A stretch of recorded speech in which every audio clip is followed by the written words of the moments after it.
I would say to them, I wish you all the very best, but you will come to this stage of your life just as I've come to it. And then God will look you straight in the eyes. And he won't care about how much money you have, what a successful career and so on. For me, he has put the Palestinians in my life because he knew I was an ignorant, prejudiced, and aggressive Zionist.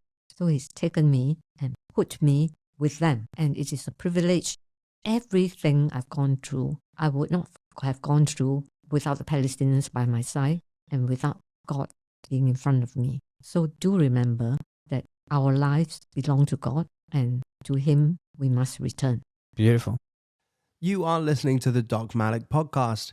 This show is 100% independent and fully funded by listeners like yourself. So if you wish to support Ahmed in all that he is doing, then please subscribe to his channel on Spotify or his Substack. Or simply buy him a coffee with a one-off donation, links to which can be found at docmalik.com. Now, let's get on with the show.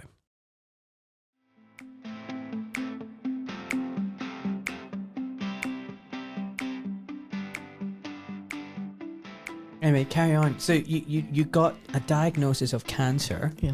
Breast cancer, not great. We don't like that. Very aggressive cancer. Yeah. 2021. And then you were saying? Yeah. And of course, they biopsy it and they missed the malignant part. It grew very rapidly, and my surgeon actually planned a trip to Sudan to see his family because he's not seen his family for 4 years, you see. And I said, of course. And I said, yeah, you know, you check up on me in 6 months, you see. That's what I thought. Then I got a text and he said that, Swee, I can't go because I didn't realize my passport was expiring. So shall we just take this lump out, you know? So I said, okay, you know, if you've got time, because he's cancelled everything to go on. And between then and then, it just grew and grew. And when he went in, it was huge. It was 70 millimeter, 7 cm, and got biopsy, the notes and so on and so forth. And the excision was incomplete. The histology is highly malignant, grade 3, invading the vessels and so on. And the treatment was very intensive, and chemotherapy is quite nasty. Okay? And when you're going through something like that, and for me, you see, I've got very little in life. I basically, you know, I'm a happy person, you know, but if I have to go, I have to go. It's not a problem. And then it occurred to me that I might survive too, you see. And that's when I realized that if I survive, it's the will of God. If I die, it's also the will of God. So whatever God's will is, I'll accept. And when actually about a year later, I realized I survived and probably will survive at least a few years. But I've made the decision that every day I live is for Palestine and for the Palestinian people. So it takes me to a different stage of commitment to the Palestinians. Amazing. I mean, the thing is, I also like your attitude that you're not scared of dying. Too many people are scared of dying. I'm not scared of dying. Yeah. You know, I realize that actually one of the biggest tricks that God or the universe has placed in us is this taboo of death, that we should be scared of dying. And I think it's because if people really knew what is after death, everybody would be checking out of this existence. Why do I need to pay my tax and put up with this stupid government when I can just check out and go to heaven? You know? So it's like, you're scared of death, but actually the life afterwards is going to be incredible. But you're right, not to be scared of death, and good for you. But why are you so passionate about Palestine? Like, you know, you can see the sticker on my laptop. But why are, like you said, you've got a few years left. How old are you, for example? Hey, how old are you now? I've just reached 77. 77, wow. Alhamdulillah. And yeah, you could retire, you could chillax, you could go on holidays. Why are you such an activist when it comes to Palestine? Well, I do ask myself, but it's something I don't ask myself anymore. But when I get asked a question, I got to reflect, why is it so? I've lived 33 years without knowing that people call Palestinians. You lived how many years, sorry? 33 years. 33 For 33 years of my life, I never knew Palestinians existed. I was born in Penang. I grew up in a place called Singapore. And Singapore is totally with Israel, where I'm growing up. The Singapore government and the ethos is that we want to be the Israel of the East. Because remember, in 1967, Israel won the Six-Day War and become such a big thing for all the developing countries, a small country beating all the Arab nations and so on and so forth. So Singapore went for that as well. So we had Israeli advisors to our army, to our security and so on. And I grew up in a church which also taught the Old Testament. In fact, I taught the Old Testament, that the tribes of Israel were the chosen people by God. And that they were given this holy land, promised to Abraham, and it's their land. You know, it sounds like Netanyahu, but that's exactly how I grew up. Same with me. Yeah, you grew up that way too. Same with me. I was growing up with that whole attitude, and I'm sorry, I don't subscribe to that now. Yeah, I don't either, but it's a long journey. I know. So everything Israel did was, I supported it. I remember my church was raising money for the defense of someone who actually tried to blow up the Al-Aqsa compound. Can you imagine that? Tried to blow up what, sorry? The Al-Aqsa mosque. Oh, wow. So that it can rebuild the third temple. And I grew up like that, and I taught the Old Testament from an entirely Israeli perspective. Israeli, not in the sense of the true biblical perspective. So all this happened until 1982. I was climbing the surgical ladder and was training and that bit of it, and one day I went home and I suddenly saw on the television, a country called Lebanon being torn apart by Israeli planes. So that was very, very upsetting to me, because Israel couldn't do this. Israel always fought, for the right side, doesn't kill civilians, and so on and so forth. Well, supposedly. That's what the propaganda I tells thought you. that, yeah.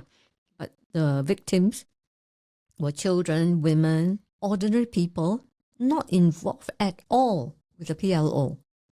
I might hate the PLO. That time I did, but these are not PLO. You can call them collateral damage, but it's too many. Schools are destroyed, hospitals are destroyed, and it went on and on. Remember, I was only 33, and at 33 you get angry, okay? And you ask questions. And of course, I asked my questions to my Jewish friends, to my Christian friends, and all of them say, yes, Israel have to do this, unfortunately, because it's got to get rid of PLO. And I said, but there's no way to do it. And the more I get upset, the more I begin to ask, and I question God. I said, God, what are you doing? What are you trying to do? And then it came back to me, God, as our creator, made us all. He loved us all. He didn't set us to be judged over each other. But He has commanded that we look into each other's faces and see ourselves as brothers and sisters in His family. So I can see His family being hurt. But what am I going to do? Carrying out endless debates, seeking political answers, up to a point is important, but I can't go on like that forever. So one day an appeal came asking for an orthopedic surgeon to go to Lebanon to look after the wounded. So at the time I thought, well, I'll do this. So I resigned from St. Thomas's, midway in my training. Here in the UK? In the UK. It was difficult because I told you, as a woman, as a refugee, it's very hard to get in the training system, but I did. And so I joined the Christian Aid team and landed in... And that's your background, you're a Christian? Yeah, staunch Christian, a Zionist Christian. Now, I still am a Christian, but a different kind of Christian. You're a proper Christian. Yeah, I'm a proper Christian. So you want to hear something funny? I'll Yeah. just stop for a second. So Yeah. I grew up in a cult within Islam, Uh-huh. and most Muslims don't even think that my cult are Muslims. That's how fringe we were. Okay. And I've rejected all forms of organized religion, and I just believe in God, my maker. But I watched a recent documentary by Mark Passio about fake ass Christians, Okay. because someone sent it to me, and someone said to me, you can call yourself whatever you like, Ahmed, but you're a true Christian. Wow. And after watching that documentary, yeah, I'm a Christian. Yeah. Not the Christian, the Church of England, Catholic Church, but the true kind of Christian. Yeah. I thought I'd just share that with you. Fantastic. A child of God. Yeah. And I also learned something about Islam. Okay. And what does Islam mean? Put aside all this that we read in the press and all the counter accusation. Islam is submission to God. So that's the name. Okay. Submission to God is the first step, whether you're a Christian or a Muslim or a Jew. If you don't submit to God, you don't enter this family, right? So it's a hard thing to learn, and I learned it on my first trip into the Middle East to Lebanon. With a Christian mission. Yeah, Christian aid. Christian aid, Yeah. right? Tell me what happened there. So can I go, stop 1 second? So you're at St. Thomas's. You've come over from Singapore. Yeah, How old were you when you came from Singapore? I came from Singapore when I was 27. So you're a young lady. Yeah. I mean, this is what, the 1980s? Yeah. 1977, I arrived in this country. Wow. So things aren't easy for women in surgery. Like that, this is a male-dominated field. Yeah. You're a migrant. You're coming from another country. You're brown, and you come into London. You get a job at St. Thomas's, one of the big teaching hospitals. Were you on a rotation, or? Yeah, I was. I mean, you've worked hard to get that. Normally, it's incredibly competitive and difficult. I mean, I just want people to understand that, like, it's competitive and difficult now, but Yeah. in that time, There's no pathway. Yeah. There was no pathway at all. Yeah. that's a credit to you. I mean, that's a special kind of person. No, it's a credit to the people who trained me, who actually fought the system tooth and nail to get me trained. Oh, wow. So can you imagine what my trainers felt? They say, you are what? Yeah, you're just walking away from all of this now? Yeah. We can't guarantee we can secure a place in the training when I come back. Were you a registrar or senior registrar? I was a reg, but it's second year, something like that. That time there's no first year, second year. You go on until you get a consultant job. I know. There was no formal streamlined training. And you had to go from one job to another, and a reference and a CV, and hopefully someone took a liking to you. And, something like that, yeah. Yeah. And so I say, yes, I have to go because my heart will not rest. There's, once in everybody's life, you will have a special calling. Oh, trust me, I know all about that. Yeah. And then you find that, the answer, the calling is so important that maybe you've got to throw everything away. I was very fortunate because my husband supported it. Okay. He could have sat down and said, no, you're the only thing I have. If something happened to you and it got blown up, because it's just blown up a hospital, the news said, if you get blown up. No, my husband said no. Because if I was a doctor, I'll do the same. Because I'm not a doctor, I will do everything I can to support you. So it's very strange, you see, because what he did was he took my CV to the British Red Cross and spoke to someone called Colonel Gray or something like that, probably retired from the army running the Red Cross. And Colonel Francis sat down in a chair, looked at the CV and so on and so forth. He said, that will do, boy. That will do. That's very good. Then Francis said, no, I'm not going. It's my wife. So you can see the atmosphere, okay? Yes. So I went, okay? And so this is 1982? 1982, August. In fact, the beginning of August with the Christian aid team. And we couldn't fly into Beirut, but because the Israelis have just destroyed the airport, okay? So we have to fly into Cyprus, and from Cyprus we take a ferry into Beirut. Okay, and we were stuck in Cyprus for a few days because the Israeli Air Force was carrying out the 36-hour blanket bombing of Lebanon. And so you went over in July? Yeah, something like that. 1982. I mean, because I'm remembering the Shatila and Sabra massacres happened in September 1982. So just a couple of months before that, you landed. Yeah, I landed in Cyprus. From Cyprus, I make my way to Beirut somewhere in early August. I can't remember because it's on a ferry. I can't track it. So I was taken across. The whole team was taken across into West Beirut, and then the reality was clear. Okay, The reality. Because you see on television blocks and blocks of destroyed buildings, hundreds and hundreds of refugees squatting by the pavement, and so on. Now you're seeing it real time. And what was it like? Life-size, three-dimensional, and shocking. I would suppose if many people make their way into Gaza now, if it's allowed, would have experienced in the same way, maybe on a bigger scale.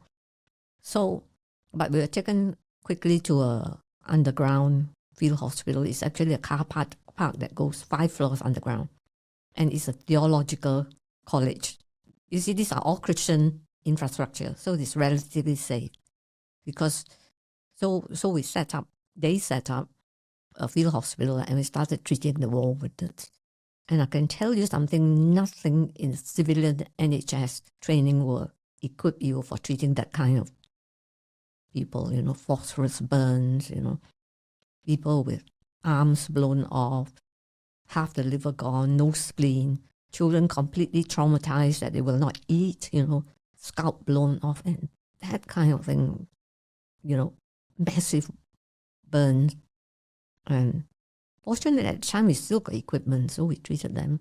And then meanwhile, above ground, there was a big negotiation between the Arab Muslim countries, USA, Israel, and the PLO. The whole thing, which I'm looking in retrospect, because at the time I was so apolitical, I don't know what's happening, was that they want the PLO out. And the Lebanese have had enough. And Israel have made it clear to them that they will go on and destroy the whole of Lebanon if the PLO stayed. I have to explain to whoever is joining us what the PLO meant to me at the time. I was totally unsympathetic. So I thought if they're bringing all this trouble to this country, they should go. And so the US stepped in and guaranteed a ceasefire under what they call the Habib Peace Plan. Philip Habib was a personal Middle East envoy to Reagan. And under that plan, the PLO got to evacuate. Nobody is to snipe and kill them in the process and so on. The families of the PLO, plus all the people who are living in Lebanon, should not be violated. There should be a massive disarmament and so on and so forth. So the PLO left. The ceasefire came. And the International Red Cross, on behalf of the Palestine Red Crescent Society, is how complicated. Palestine Red Crescent Society asked for a trauma orthopedic team to go and rebuild the department in Gaza Hospital. It's complicated, but the only thing which actually meant a lot to me was that the Palestine Red Crescent Society at that time treated everyone in Lebanon free. Palestinians, Lebanese, or foreigner. Completely free. So that sounds like what we had on NHS, right? So I said, okay, I can live with that. So we went. And we went to a place called Gaza Hospital, a multi-story building. And en route, of course, our coordinator, which briefed us, told us that the Red Crescent has got 9 hospitals, 8 of them completely flattened by implosion bombs. Gaza Hospital stood. 2 floors were bombed off. So it's called Gaza Hospital even though it's in Lebanon? Yes. And who had destroyed these hospitals? Israel. Israel. So Israel has destroyed the hospitals. Yeah. It is a well-known fact. Some things don't change then. Yeah, don't change. Yeah, it's on a bigger scale though. So Gaza hospital stood, and they want to bring back all the wounded people scattered all over the place. Now that there's ceasefire, back to be treated in a hospital and not in shelters and underground and so on. So 8 hospitals destroyed, plus 13 clinics. Okay, so all gone. So we went there, and Gaza hospital was under ICRC, International Committee of Red Cross protection. That did make a difference, but I'll tell you later on. So we went there and were busy cleaning up the rubble, stock taking, receiving supplies and so on to open an orthopedic trauma floor. So Gaza hospital got basement, which is operating theatre, lower than that mortuary, and then above the operating theatre, kitchen, okay? And then first floor or ground floor, emergency and so on. So we're working. And then with the ceasefire, everybody came back to rebuild their homes. And it was on one of these afternoons that I went in the surrounding of Gaza hospital and asked my nurse, say, I'm free, why don't you show me the refugee camps? It's always on the news. And my nurse laughed at me. Dr. Swee, welcome to Sabra and Shatila. I said, what? This is Sabra and Shatila, the refugee camp that's on the news. I said, oh, okay. So I went and made friends with family, and I met a most wonderful people who have lost their homes and who have suffered these many, many years of being pushed from place to place, and who have become refugees in one of the 12 refugee camps all over Lebanon. I met women, I met old men, and from the top floors of Gaza hospital, I can see them coming back with whatever they can carry on their shoulders, on surveys, on donkeys, and so on, to rebuild their broken homes. And who were these people? Were they Muslims, Christian, Druze, or just everyone?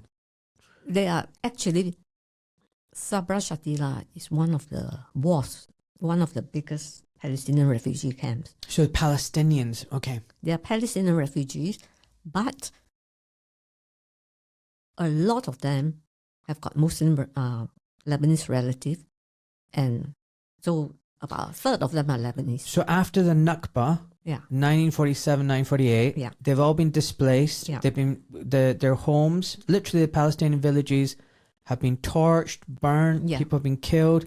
So Palestinians are fleeing in terror because you had all these Israeli Zionist terrorist gangs, Irgun and God knows what else. And the leaders became their prime ministers. And so the Palestinians have fled to Jordan, Syria, Lebanon, Egypt, wherever they've got family, contacts, friends. I mean, you're going to find somewhere to disappear to, like you want to find safety. So people who've already moved are now in these refugee camps. And then the war hits and everything. At what time is this when you're at that camp? Sabra and Shatila camp. I probably got in Sabra and Shatila by about mid or late August. So August, all right, okay. 1982, okay. So, they're coming back to rebuild their homes, and they told me they were Palestinians. I said, no, you don't look like PLO. You know, you're a woman. And Hutch is so old, he's not PLO. So that's where I learned the story of the Palestinians, from them. Not from the British press or history books. And I call myself an educated woman, okay? And I never knew Palestinians existed. It is shocking. And these people are so wonderful. I will paint you an image which will never go away from me. I was sitting in this home where the walls are crumbling because of the bombardment. The roof have come. And this lady actually took a towel out and laid it on the floor for me to sit on. And then made me Arabic coffee. No hatred, no anger, but you can see that through the ages she's imbibed a lot of pain and sorrow and suffering. But yet the absolute humanity. And she brought in her friends, and then I visited their homes. And then the women always sit down and start to embroider Palestinian embroideries. Sometimes the motif of the village they came from, villages which were destroyed. 600 odd Palestinian villages have been, well, we call it depopulated, but actually they were completely destroyed to build Israel. So, but the people who survived has gone into Lebanon, they've gone to Jordan, and so on. There are 58 refugee camps like that dotted all over the Middle East. And today, there's probably 6 to 7 million Palestinian refugees living in them since the Nakba. What a disgrace. And if people don't know, Nakba stands for the catastrophe. And I mean, just imagine if everybody in England, imagine an invasion, let's just pick the baddies, Russia, you know, came and forced everybody to move to Scotland and Wales. Yeah. I think people would call that the catastrophe. Yeah. The great catastrophe. Yeah. It's a crime. It is a crime. And then the thing is, I've heard this so many times, like the thing is, I look at these Palestinian refugees and people and I think, look at the grace. Look at the way they suffered. Anyone else would have so much anger and hatred and just, and I'm not saying that there aren't some Palestinians like that, but I think it would be a normal reaction. But there's just so many people who still conduct themselves in such a human, civilized, decent, courteous, gracious manner. So you've come, she's laid down the towel, she's made coffee, and they probably have nothing. Yeah. They've probably got nothing. Yeah. They're starving themselves. Yeah. But it's about that hospitality, the courtesy that you give to a guest. Yeah. It is so amazing. And they knew I was a Christian, okay? They knew I'm a Christian. And of course my nurses would have told them that Dr. Swee on the 9th floor was playing music, you know, Negro spiritual of how Joshua fought the Battle of Jericho, you know, and so on and so forth. All this very, very, you know, our whole culture in the West, be it Negro spiritual, anything. So what spiritual? Negro spiritual. Negro? Yeah. You know things like Go Down Moses, Way Down in. Yeah, it's a whole series of spiritual hymns and so on. How'd you spell it? Negro, Negro, because it's black spiritual. Oh, Negro spiritual. Oh, because they are slaves, you see. They were slaves in the USA. So they identify themselves with the slaves in Egypt. Okay. So they are very, very inspiring hymns of, you know, how you escape, how you fight, how you stand, and so on and so on. But at the same time, they draw all the biblical examples of what happened in the conquest of Canaan. Canaan, okay. But Canaan is Arabic. Yeah. The conquest of Canaan, you know. So I was doing all that. And of course the Palestinians know, because some of them are from Jericho. And here it is, you know, how Joshua took the battle and then how they won over Jericho and so on. But of course, that was thousands of years ago. But you know what the funny thing is, Swee? Genetic studies show that the people in Palestine, the Palestinians, are the same people who have been there for thousands of years. Yeah. They are the original people. Yeah. And if you look at the genetic makeup of the Ashkenazi Jews and everything, they're not. They have more in common.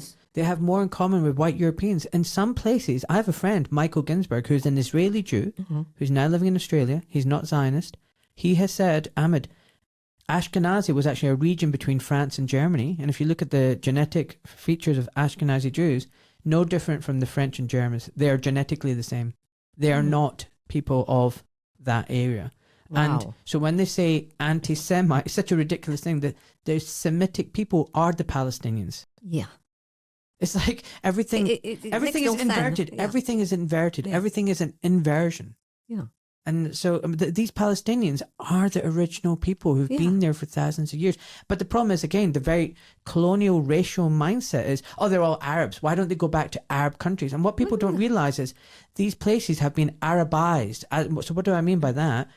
The people from the Arabian Peninsula conquered them and made them speak the Arabic language and adopt the Arabic Islamic religion. But the people genetically, whether they're in Lebanon or Syria or Palestine or Egypt, they are not genetically the same as the Arabian Peninsula. They are ethnically and genetically their own people who have now just adopted the Arabic language, like a lot of places adopt the English language. Yeah. But that doesn't make them like, they're all the same. They're all Arab. No. And that's a very racist thing. Oh, they've got all these Arab countries. Why don't they go there? Because it's not their country. Palestine is their home. Yeah, they want to go back to Palestine. If you ask Palestinians to go home, I say, I've been trying this my whole life, but they won't let me. So, it's a lot to unpack. It's a lot to unpack. I mean, another example very quickly is like, imagine like Russia invades England and Russia goes, well, look, why don't you go to Canada? Why don't you go to New Zealand? You can go to America. Like, you go to these other English places. And like the people in England are like, no, like this is our home. I want to live in Buckinghamshire. That's where my home is. Not Oregon, USA. Like they speak the same language, but I'm not from Oregon. No. I'm from here. Yeah. And I think people need to understand that. Like Palestinians are Palestinians and their home is Palestine. Yes. Yeah. Not Egypt. They belong to Palestine. Exactly. Palestine belongs to them. Yes. Yeah. Yeah. So, even if you look at it, I've got friends called Ayub, meaning Job in the Old Testament. Okay. Yeah. So just clarify that, because I know your accent is a bit thick. So just in case people don't understand. So Ayub stands for Job. Job. The book of Job. The book of Ayub. Okay. And you got it in the Quran as well, And Maryam is Mary. Yes. Okay. Isa is Jesus. And so on and so forth. Okay. Yahya is John the Baptist. Can you imagine that? I know all this. And that's why I laugh when people say to me, oh, but it's all about the Judeo-Christian values. And I got plenty of Judeo-Christian values. I'm like, I think Christians and Muslims have got more in common than Christians and Jews. No. So it went on, and then, I'm learning from the embroidery, their story, and so on. And, and these people are so loving. They accepted me, and it just brought me back to the Old Testament of how, they're hospitable, like Abraham. Abraham would welcome a stranger into his home without a second thought. These people are still doing that. So now I can tell them in the face, you are the descendants of Abraham. And when God promised the land to Abraham, said, your descendants will possess this land, he's talking to you. Okay, all right. Some of my friends don't like it, but it's a fact. Now I've got to unpack the Bible. When I came back from the massacre, I have to reread the whole Bible properly. So you came back from the what? The Sabra and Shatila massacre, which is going to happen. Yeah, tell me about that. Okay, so I was there and, we're working very hard to open the whole department and so on. And the Palestinian staff and the Lebanese staff and the administration, they're really very, very good. And then one day, without warning, on the 15th of September, 5 a.m. in the morning, Israeli warplanes flew from south into Lebanon. Actually, they might have actually flown from an aircraft carrier from the Mediterranean Sea, I don't know. So anyway, and then the land invasion started. So this plane coming in is probably just air cover for the tanks. Hundreds and hundreds of tanks were just in South Lebanon, because they occupied South Lebanon, drove all the way up north into Beirut city. And the BBC, when, 5 a.m. the news, BBC World Service, Israel is invading land by land because the PLO has left 2,000 fighters in contravention of the evacuation agreement. And these are all terrorists. So Israel has to come in and deal with the problem. So the way it went, because I was still sympathetic to Israel, I was thinking, Israel always have to do the mop up and the dirty work. So they came and they shelled all the way north. You know, as the tanks go, they roll over cars parked on the side of the road. They shell anything in the way, and they overran the whole of West Beirut. And a contingent of them broke from the main body and came to Sabra and Shatila and surrounded and sealed the camp. And were there 2,000 PLO soldiers there? No, they produced a dead body of 3,000 unarmed Palestinians who were trying to rebuild their homes from Sabra and Shatila. Because, so I was in a basement operating theatre, and then we see casualties brought in, dead and alive and so on. Machine gun sniper, okay? Point blank. Women, children, old men, ordinary people who came back to rebuild their homes. And they were all killed. They are not PLO fighters. And at one stage, the mortuary was full of dead bodies, and frightened people flocked in the hospital trying to take shelter because we got about 22 foreigners helping out. We have 22 foreign medical team, and these people, were all there, and the camp people thought that at least they can run to the hospital for protection. So about a few thousand. So as usual, the hospital gave out food, gave out water and so on. So very soon we ran out of everything. And we also ran out of blood, okay? And I went up to the second floor to look at a woman and a baby I've operated on. The whole lot of people was put into a home and shelled or grenade, I don't know. The two of them are only survivors. So laparotomy and so on and so forth, and they survive, okay? So I thought I'd go and see them, they're both so ill and so shocked. So I told Pierre, who is a Norwegian surgeon, I just go up for a few minutes. I went up, and I saw everywhere on the stairs, everywhere people and children clinging on to me. Dr. Swee, are they coming to kill us? I said, no, nobody's coming in to kill us. We are in a hospital, And then I found the mother and the child. The nurse said, Dr. Swee, we've got only one packet of emergency blood. What do you want me to do? I said, you saved the mother. Then the mother, who actually understood English, said, no, you gave it to my baby. My baby will live. You cannot say no, right? And so she died. Oh, no. And then I also found out that one of my very senior volunteer theatre nurse was shot.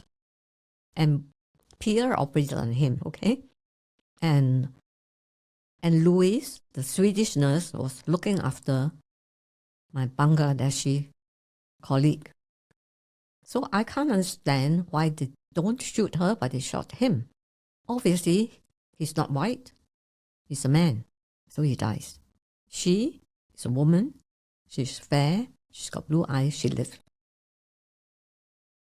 So it was that kind of thing. At night, it's really shot flares in the sky, and this thing continued.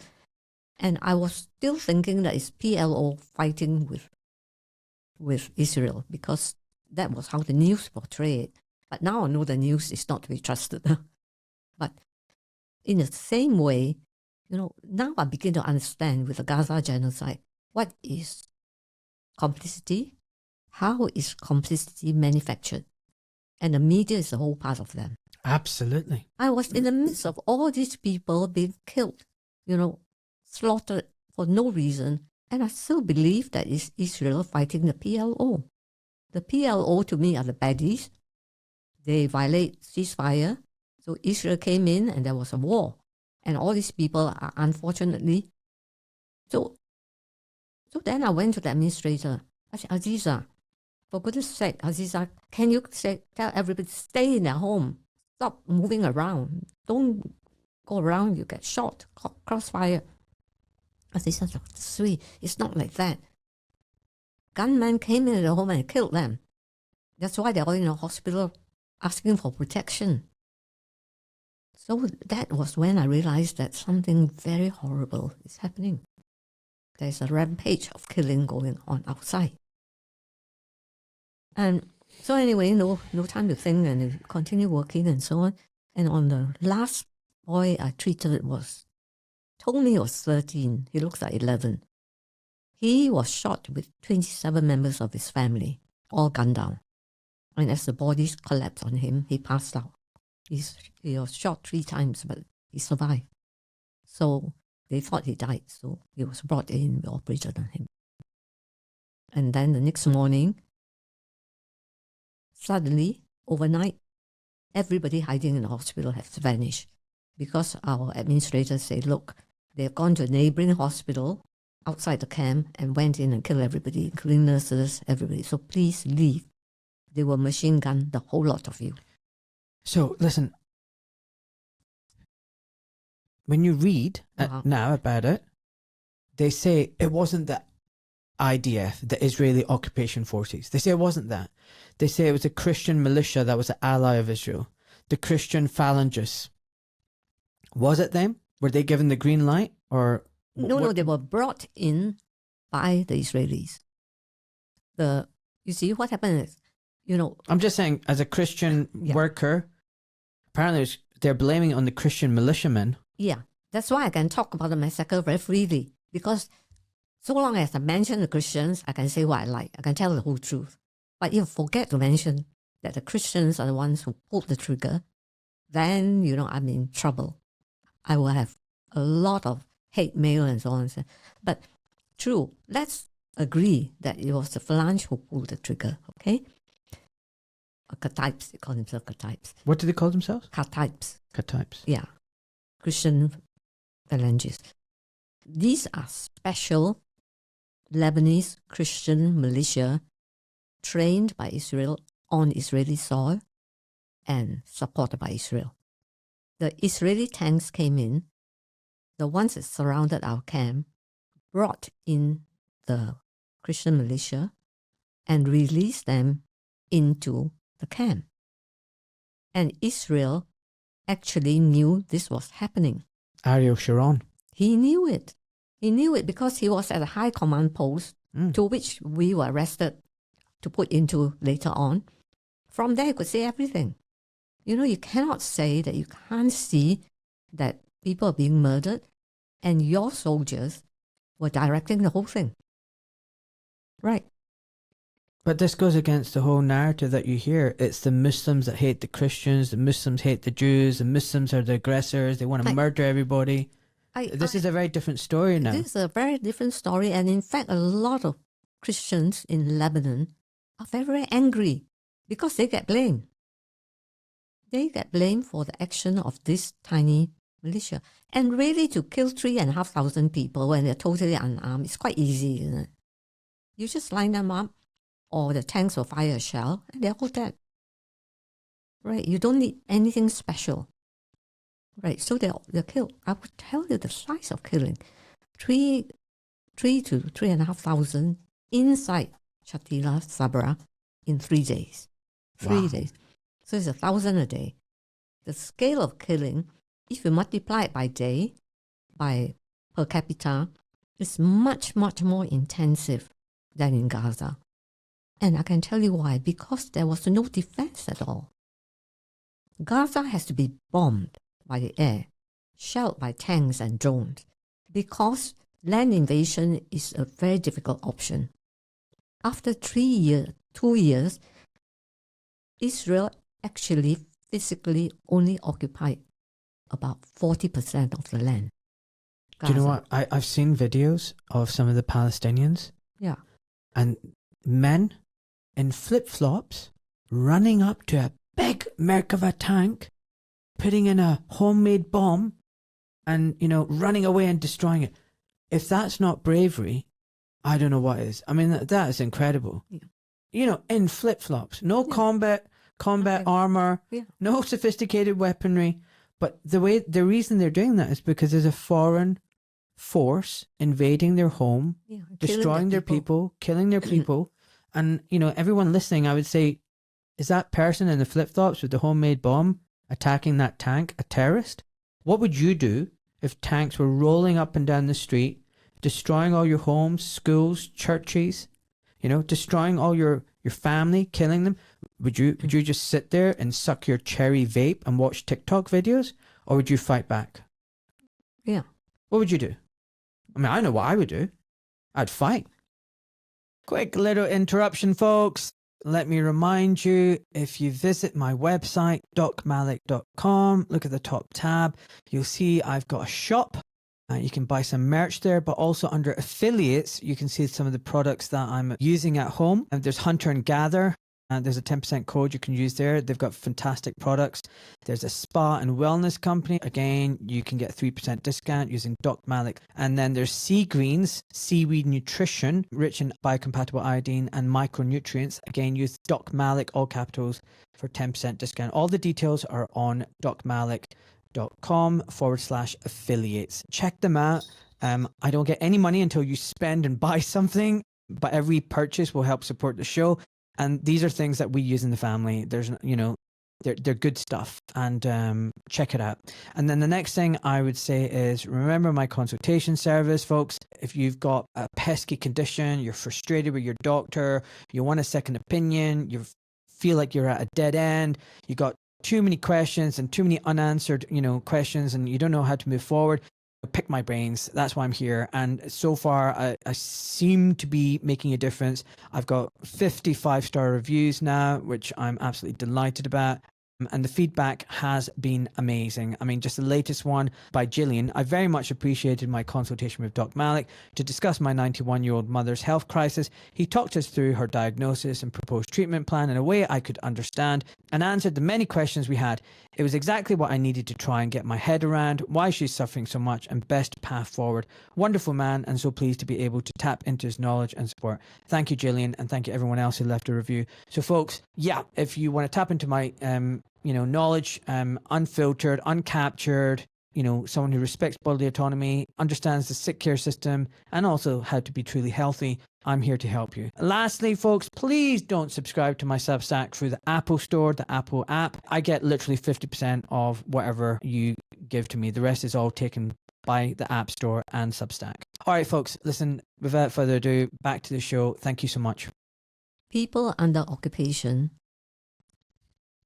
and at the threat of massacre, right, has every right to defend themselves.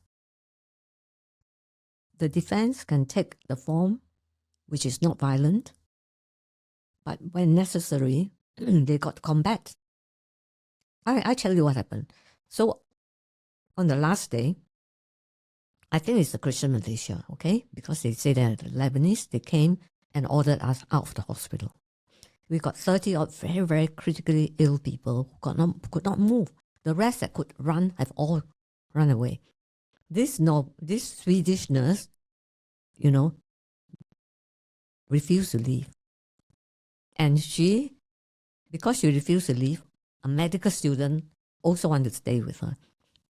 She said that, look, these 30 odd patients will die because they're all on tube and drips and ventilators. I have got to stay here and look after them. And my embassy would know that I'm here and will probably come later for me and evacuate. So don't worry about me, I'm staying.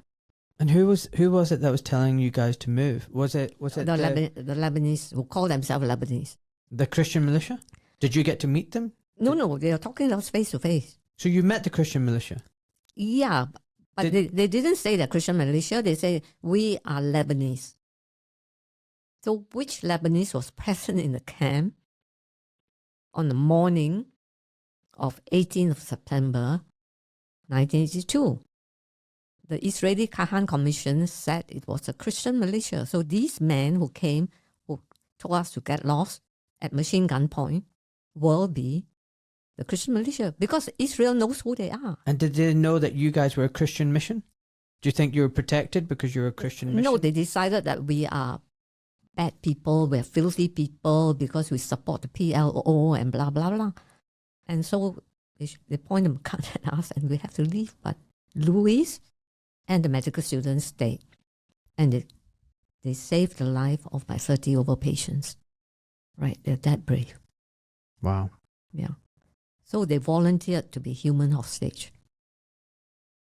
You want to talk about courage? That is real courage. Wow. Wow. Yeah, I couldn't put a name in my book because I don't want to risk her safety and so on. But now it's 40 over years later. I can mention her name. Yeah. Louise from Sweden. Yeah. Louise Norman. Louise Norman. Mm. God bless her. Yeah. So that's it. And we came out, marched out from the basement operating theatre. And as I came out of the hospital into the main road of the camp, you know, it was that road with which I saw the refugees bring their belongings and so on back to rebuild their homes. Now I see groups and groups of people being surrounded by people with machine guns. And then looking beyond that are dead bodies. Yeah. And then as I walked on, we walked on, a desperate mother tried to give me her baby. She's a young mother, and the baby was probably still suckling her. I don't know. And so I took the baby. She has broken through the ranks of the machine gun cauldron, okay? So I took the baby. She didn't say a word. I didn't say a word. I just took the baby and walked on. And then one of the gunmen saw it and pointed a gun at her. Then something was spoken, and he told me, give it back. So I got to give the baby back. I thought that would have saved their lives. But when I later on returned to the camp, all the people along the roadsides, including her and the baby, were killed. No. Yes. And those who survived told me this is what he said to the soldiers. Oh, I don't call them soldiers. Soldiers don't behave like that. The killers. If you want to kill someone, please kill me. My baby is innocent. God will protect him and he will grow up. Just kill me. No. No mercy. Kill both. It's 43 years ago. And if they allow me to take the baby will be 43 years now. Can you imagine that? In human terms? And yeah. So that was it. I came out. And somebody asked me once, it's not a podcast, it was an interview, okay? When did your hatred of the PLO disappear? I said, on the road out of Sabra and Shatila. I suddenly found myself thinking to myself, if only the PLO had stayed, they could have defended their people. They could have, if they stayed. That was when I understand that people who are pushed to the extreme take up arms. Right. The opposite is also true. I've discovered with all my reading that whenever a group of people are forcibly disarmed, genocide follows. Yeah. Whenever you take the people's ability to defend themselves away from them, genocide is around the corner. Yeah. And if you look at the Palestinians during the Palestinian Mandate, the British forced all the Palestinians, Muslims and Christians, to disarm. And the opposite was true. The Jewish Zionist colonizers were all armed to the teeth. Yeah. And what happened? And the funny thing is, the Jewish Zionist coloners were doing terrorist bombs, the first terrorist bombs, blowing up King David Hotel, kidnapping British police officers, hanging them, killing them. But they were still allowed to keep their weapons. And the Arabs and the Palestinians were all disarmed. And then look what happened, the Nakba. Yeah. This is what happens when you take people's ability to defend themselves away. They will be genocided. Yeah. It's very sad. Because Sabra Shatila, although small, okay, is just one refugee camp. it's actually a genocide. The camp population is about 80,000 to 100,000. If you just kill 3,000 in 3 days, it is a genocide. Never acknowledged. And then I also realized that each person killed is telling the world, because on their body would be a Palestinian identity card. And the card is their testimony, because it says refugee from Akka, from Haifa, from Tukaram, from Hebron, from Nablus, from Gaza, from wherever it is, okay? The 600 over villages. These are the witnesses. Their card is a witness. Just like in the case when the PRCS workers were killed and then they were called terrorists, and Israel was actually fighting them because they're terrorists. The mobile phone of one of the PRCS ambulance driver kept recording the whole thing. How they actually got the coordinate clear, they're coming in to evacuate somebody else, whatever it is. And they came, not... You're talking about the Palestinian Red Cross Society? Yeah, Red Crescent. I'm talking about... Red Crescent. Yeah, Red Crescent in Gaza. You're talking recently. contemporary, contemporary. Yeah, contemporary.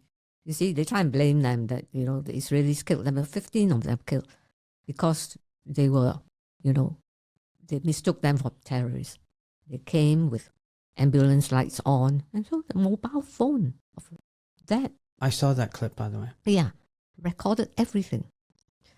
So, although those killed in Sabra and Shatila on the morning, 3 days in September 1982, even though they're dead, they can tell me anything if I forgot to pass the message on. Their ID card confirms who they are. Why should someone from Galilee be found shot dead in Sabra Shatila? That itself should convince this skeptical world that we have been unfair, very, very unfair to the Palestinian people.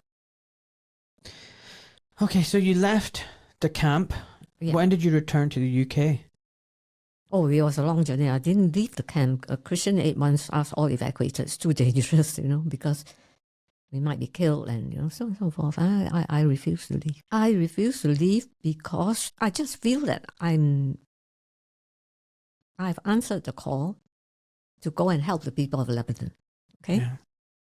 And now, this is really horrible.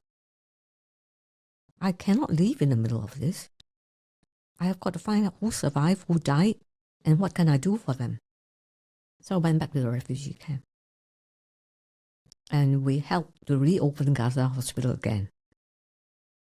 And I also wanted to tell Munir, the little boy's grandmother, who has walked 20 kilometers from a refugee camp in the south to find out what happened to her family. She came and she found 27 of them dead.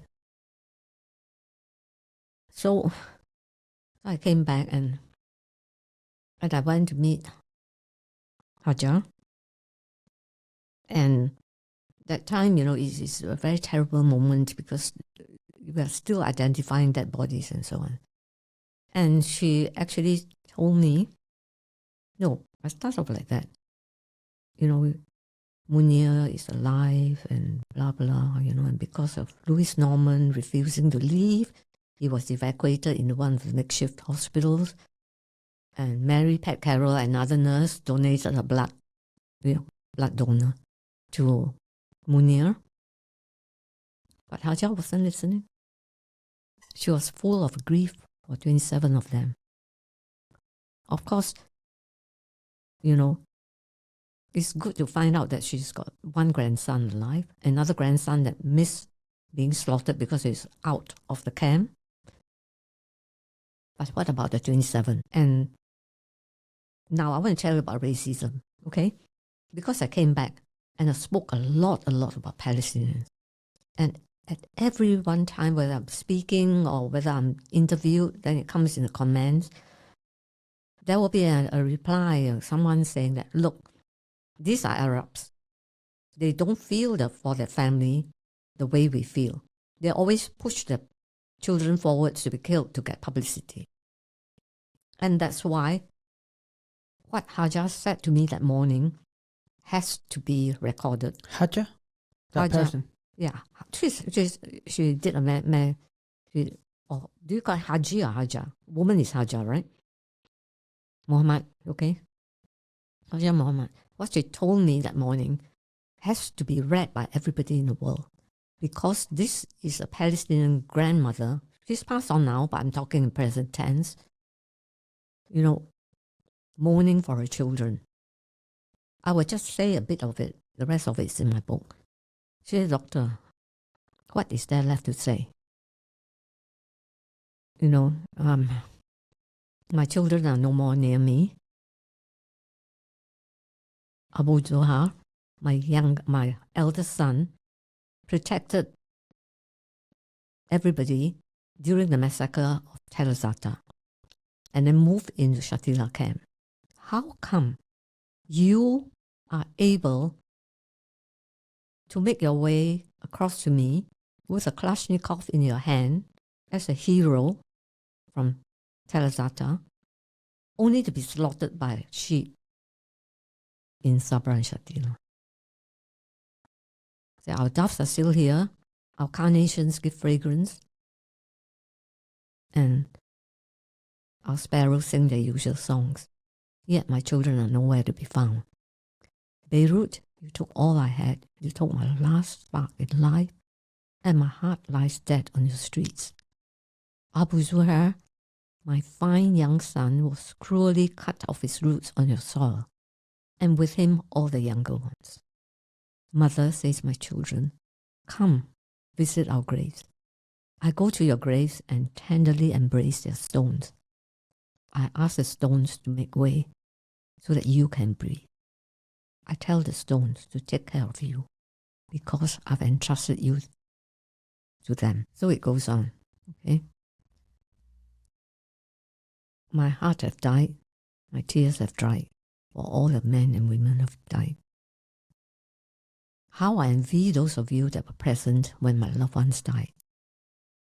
Did you let them die thirsty? Or were you merciful enough to give them a drink? Oh, bearers of coffin, would you not move slowly? Move slowly so that I can see my loved ones once more. Crow of ill omen, who told you about me? Who told you about my whereabouts? God, will you not spare all the suffering? Just give me 1 year, and your will be done. I ask every passing bird to carry my love and anxiety to you and come back with your news. My calls remain unanswered. God Almighty, give us patience. And my children, may my love always be a lantern to your path, and may God always show you the holy path. Where does these people come from? You cannot say, God Almighty, it is as though, you are actually thanking God for this disaster. All she asked for is for God to protect her children. So I don't know whether she's talking about the failure of God protecting them in this life or praying for His protection in the next life. One thing I can tell you sure, what happened to Gaza is horrible. I'm not talking a lot about Gaza because it's contemporary. Everybody should know. People who say they don't know about Gaza are either complicit or, or stupid, okay? So I don't know, but we all should know, okay? If you don't know there's a genocide of Gaza, you better come to me and we'll sort it out. But that time, we're talking about that so many years ago. And also, very much like Hajar Muhammad, who never cursed God, the mothers of Gaza, that's not either. You know what's strange about it? We cannot find the footage of a Palestinian who suffered so much loss cursing God. And And they begin everything by a prayer. And whatever happened to them, alhamdulillah. All praise belongs to God. Yeah. So it makes a mockery of some of my Christian friends. Can I tell you something? Yeah. That's very moving, everything you've said. I am... the Palestinians are the chosen people. You know, they really are. And one of the things I noticed, so I grew up as a Muslim. I'm not Muslim now for a very long time, but I grew up as a Muslim. And, yeah, growing up in Scotland, watching TV, watching Hollywood movies, the Muslims were always portrayed as barbaric, crazy, you know, and if you die, you know what? It's just a Muslim. You're just a towel head. You know, the other people, the Europeans, they cared about their families. They never left a soldier behind. You know, all that kind of stuff. And I actually fell for the same propaganda. It's like, why the hell aren't we the good guys? Why the hell are we such like barbaric people? But that's the power of the media. Yeah. And even now when they report in the newspapers, the language is, you know, the Israelis are victims, the Palestinians are terrorists, they're Hamas, they deserve it. And it's also, you know, if there's a victim, you know, October 7th, you know, they talk about the backstory, they get you emotionally invested, they tell you about the fact this young girl wanted to go and become an actress or a journalist or whatever, and now she's dead and how terrible it is. But then they'll just say, and, you know, 30 Palestinians died in a terrorist attack, you know, because Hamas was launching bombs from the hospital. They'll never ever explain the stories and show you the human nature of the Palestinians. They won't ever tell you about the dad who's lost his daughter and his son and his granddaughter and grandson and nephew and niece and wife, and how he's crying and he's got nothing left. And then how, you know, the misery that befalls the Palestinians. You never hear the story because that's not acceptable. The Palestinians are just figures, numbers, and it's clinical. So when you read, you never get emotionally involved. You just go, oh, well, well, serves them right, they're Hamas. You know, and they rob the Palestinians of their humanity. Yes. They other them. Yeah. They have no music, they have no culture. They're just crazy Islamic fundamentalists. You know what? Yeah, they die, good riddance. You know, we're so much better and civilized and sophisticated.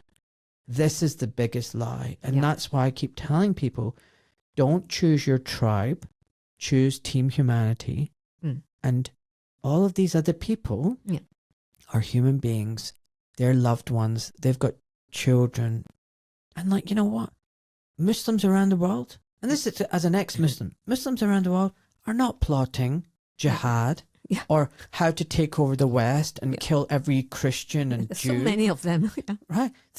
They're busy thinking, do we have laksa tonight or, you know, nasi goreng? They're thinking, should we go to the mall tonight? Should we watch TV? Should we have some ice cream? Like, they just care about their family and their children, and they have shitty jobs, and that's what they're like everyone else. Yes. But the media portrays these Palestinians as subhuman and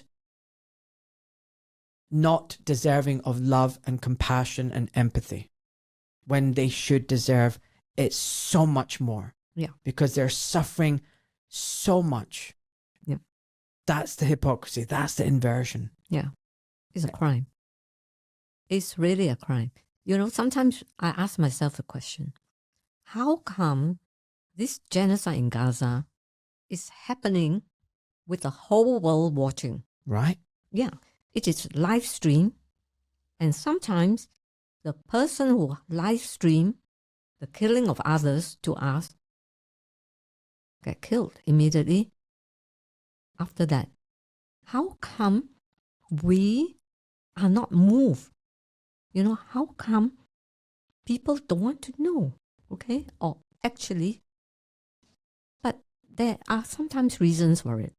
Some people don't care. Maybe you've invested a lot of money in the arms trade, so you have to get people killed.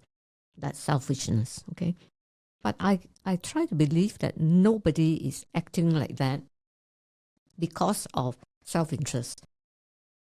So all these constant dehumanization, this constant creation of the others, actually helps to build a culture of complicity and a culture of enabling them to be killed. It's just another dead Palestinian. No, it's not another dead Palestinian. It's Abu Zuhail's son. Yeah, it's Abu Muhammad's son. Okay? It's Abu Jihad's son. No, they're human beings, they're precious. The father would have gladly died for his son. The mother was given a life, like my patient, or like the woman who tried to give me her baby. You know how dangerous with machine guns all around you? You just run ahead to hand your baby to Dr. Swee. They love their families just as we do. But that's not allowed. The press doesn't want you to know. So the press is complicit. It is complicit. How many times have I told the story of Munir's grandmother? Never once the press covers it. Who owns the press? Yeah. Swee, look at who owns the press. Yeah. So it's all part of this to render people ready to be genocided. Yeah. You see, so it is a very cruel thing. But I can tell you something, God sees it all. One night I was so depressed, I emailed a young trainee who's now a consultant in Singapore. I said, I can't handle this, they've just switched off all the internet in Gaza and I don't know what's going to happen. So she wrote back, she said, they can black out everything, but God is watching. And from a very evangelical Christian background, that's something. So people are changing because if they can see it, then they will act. Why is it that, Singapore, from longing to be the Israel of the East, has now gone in the position when they agreed to recognize a Palestinian state? Singapore government has agreed, okay? Of course, there's a lot of pressure and so on, but they have agreed. Wow, I never dreamed the day. And not only that, the Singapore youngsters have actually raised a lot of money. When United Nations was defunded on the 26th of January 2024, now United Nations, UNRWA, is a branch of UN set up in 1949 by the General Assembly when they realized that the 750,000 Palestinian refugees from Palestine are really dying. They got nothing at all. They just left with their clothes and they're dying all over. So UN could not stop the Nakba, but they mandated a branch of UN to look after the Palestinian refugees, build camps, schools, primary healthcare clinic, feeding programs, so that at least they will survive. So I think they've kept the bodies of the Palestinians alive since 1949. So when Israel managed to persuade USA and 13 other powerful nations to defund UNRWA, what it actually is doing is a way of committing murder against all these people. Who is going to vaccinate them? Who is going to feed them? Who is going to open the schools for them? Who is going to run the clinics? Who is going to do the sanitation? That was really a body blow that many of us don't realize. But you know what the Singapore people did? Within a few weeks of the defunding, just the NGOs have raised millions and millions of dollars and donated it directly to UNRWA to support them. From a generation whose parents were Zionists, they have all turned to support Palestine in a concrete way. I know the young are changing their view, and I think that's the one promise that's out there, glimmer of hope. Yeah. I've now moved away from thinking the UN is a good organization. It's not. No, the UN at large is a different thing, but talking about UNRWA. I know. I'm the UN at large. I also have gone away from vaccinations. Trust me, I've looked into it. It's toxic crap. But the young population, particularly Jewish young population, like in America, are turning now. Yeah. They have a big problem in Israel because they needed Jews around the world to support them in Zionism. Join the army. And join the army and go over to their kibbutz and sign up to their propaganda crap. But now that the young Jewish people, certainly in America, are like, what is this garbage? Not in my name. Yeah. And that's so important because you need people from within that tribe to call it out and say, not in our name. Yeah. Because Zionism is not Judaism. Zionism is not biblical Israel. Zionism is a political construct, many of whom are not Jewish, and it's simply imperialism and neocolonialism. And it's not just in Israel. They project themselves across the world, and it's a control mechanism. Yeah. That's what people need to understand. It is so far removed from biblical Israel.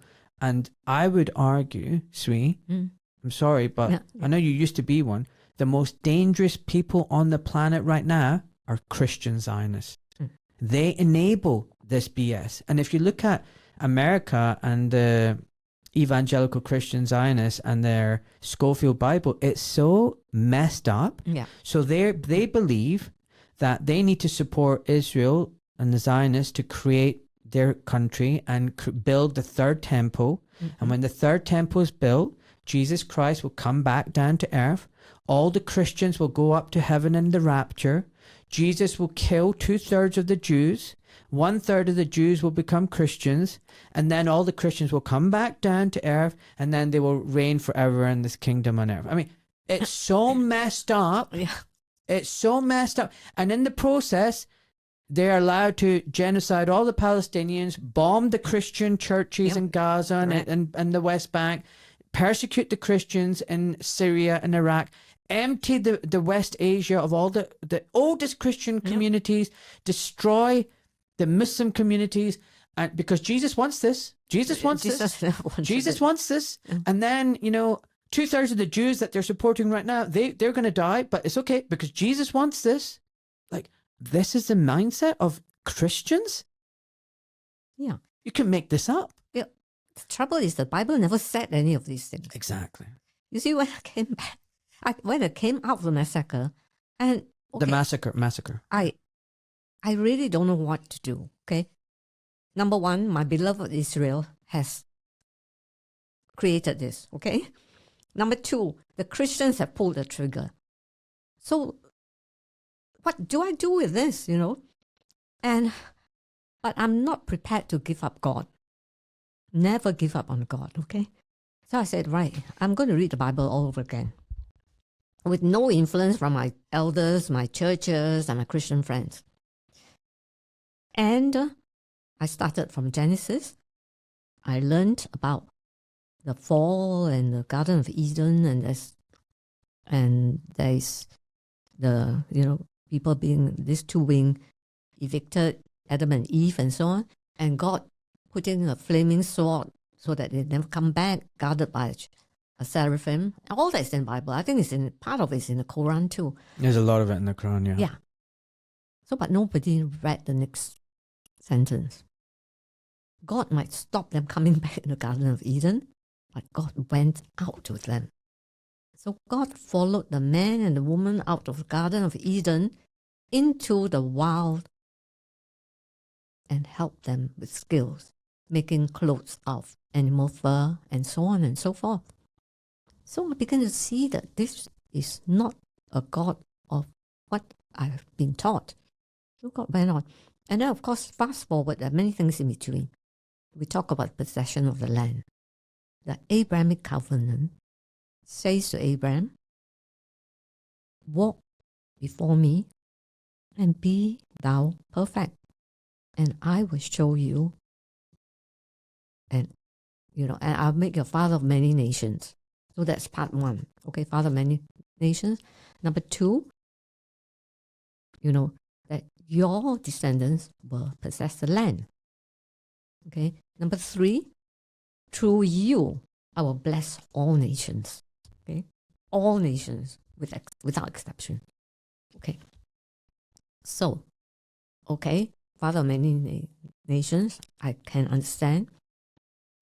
Your descendants were possessed. I also got around that because now I got to read back who are Abraham's descendants. So Sarah, Abraham's wife, was barren. So Abraham took Hagar to be his second wife. Hagar got pregnant, and Sarah drove Hagar out into the desert to die. And in the desert, Hagar heard a voice and she met God. And God says, "Where are you going, Hagar? And where did it come from?" You mean God didn't know who Hagar was? You mean he didn't know that she's running away from her mistress? Why? But God actually wants Hagar to hear his voice. He said, "Go back to your mistress, because your son I will protect and make him a father of many nations." That's what God said. So she went back. Fast forward, Ishmael was born. Now, in the Old Testament, Ishmael, being the firstborn, will inherit everything. Right? But then Sarah got pregnant. Because Sarah wants Abraham to take mother and son to the desert and let them die. So they went out, and Hagar cried out to God. And God came and spoke to her again. Okay, the father of many tribes, he will be strong, and he will never leave the land. He will be like a wild donkey on his territory. So donkey has got two meanings. It's either a beast of burden, or wild donkey is fiercely independent and very strong in the Bedouin tradition. So Ishmael survived and prospered. And after Sarah, later on, when Isaac grew up, right? Sarah actually went to fetch a wife from Hagar's village to marry Isaac. And when Abraham died, in the Old Testament, the last chapter, Genesis, there was Abraham who lived many, many years and blah, blah, blah, and blah, blah, blah. And both Ishmael and Isaac were there to bury their father. That's how it ended. Not in the field, killing each other, dispossessing each other. Well, great that you talked about that. I'm going to go back a bit. Do you know the backstory of Abraham? Abraham was from a land called Ur, I suppose. Yeah. Do you know anything about that? Oh yeah, it's somewhere in Mesopotamia. Exactly. Southern Iraq. Yeah. Do you know who his father was? That I don't know. So his father was a guy called Terah, who was the chieftain of the city of Ur. Okay. And he was a priest. They were a priest class, right? So his father was a big top dog. Ur was a big city, and his father was head of Ur, the top priest, worshipping their gods. Yeah. Abraham came from a very rich, influential, affluent background. He was an immigrant. He went from South. All that. Yeah. He went from South Iraq. Who is a big dog? Mesopotamia, got a lot of money, took a lot of his friends, and claimed, the land of Israel. What I'm trying to say is it's not like he was from Canaan. No, he wasn't. He Judea, Samaria. He was an immigrant himself. He was migrant. He's a migrant. He was a migrant. It's very interesting because it also said that when Sarah died, Abraham bought the land to bury his wife, paid for the land. Yeah, who did he buy it from? I don't know where, but from the Palestinians, from people of Canaan. I know. And the other thing as well is, I'm the Quran, Bible, Old Testament. I'm not. I just feel like, but I'll give an example. Like Abraham, the fact that he took his second wife, the slave, to the desert. I mean, that's not cool. Because no, that's not cool. That's not cool. What I'm trying to say is, does that sound like the actions of a good man? He should have stood up to his first wife and said, "No, I'm not doing that. I'm not. I'm killing my son. I'm not killing my son and my wife." Yeah. And the second thing is, he had a slave. Yeah. So the issue I have with the Quran and the Bible is, it's never right to have a slave. Now the Quran breaks it down and says, "Oh, you should treat your slaves like this, and you've got this conditions on the slaves." No. And I read all this and I go, garbage.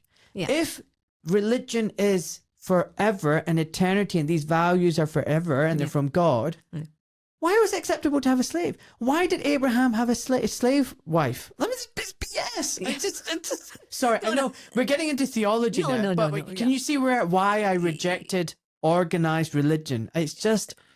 But these are narratives, okay? I know, but these are narratives that have been handed down. But I challenge it. I question everything. Yeah. You know, I just question everything. I don't believe in slavery. I don't believe in all of this. I don't believe, and even the act of child sacrifice, saying God said, you know, I say sacrifice your child.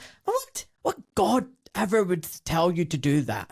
As a parent, I can tell you right now. Yeah, look, this really, you know, is something which, in contemporary sense, it makes no sense.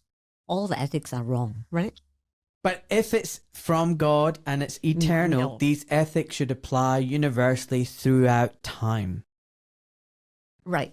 But the universal values that apply in the Abrahamic thing is that Abraham loves God. When God says, leave everything and come follow me. Some of us can identify with that because there are always possessions that we will hang on to and so on and so forth. We're not prepared to leave. Right, I want to tell you about further on after the massacre. Yeah, tell me. So, I really don't know what to do, you see. So, I just thought, God, this is terrible, you know, all these people dying like that. I have to do something for them, you know.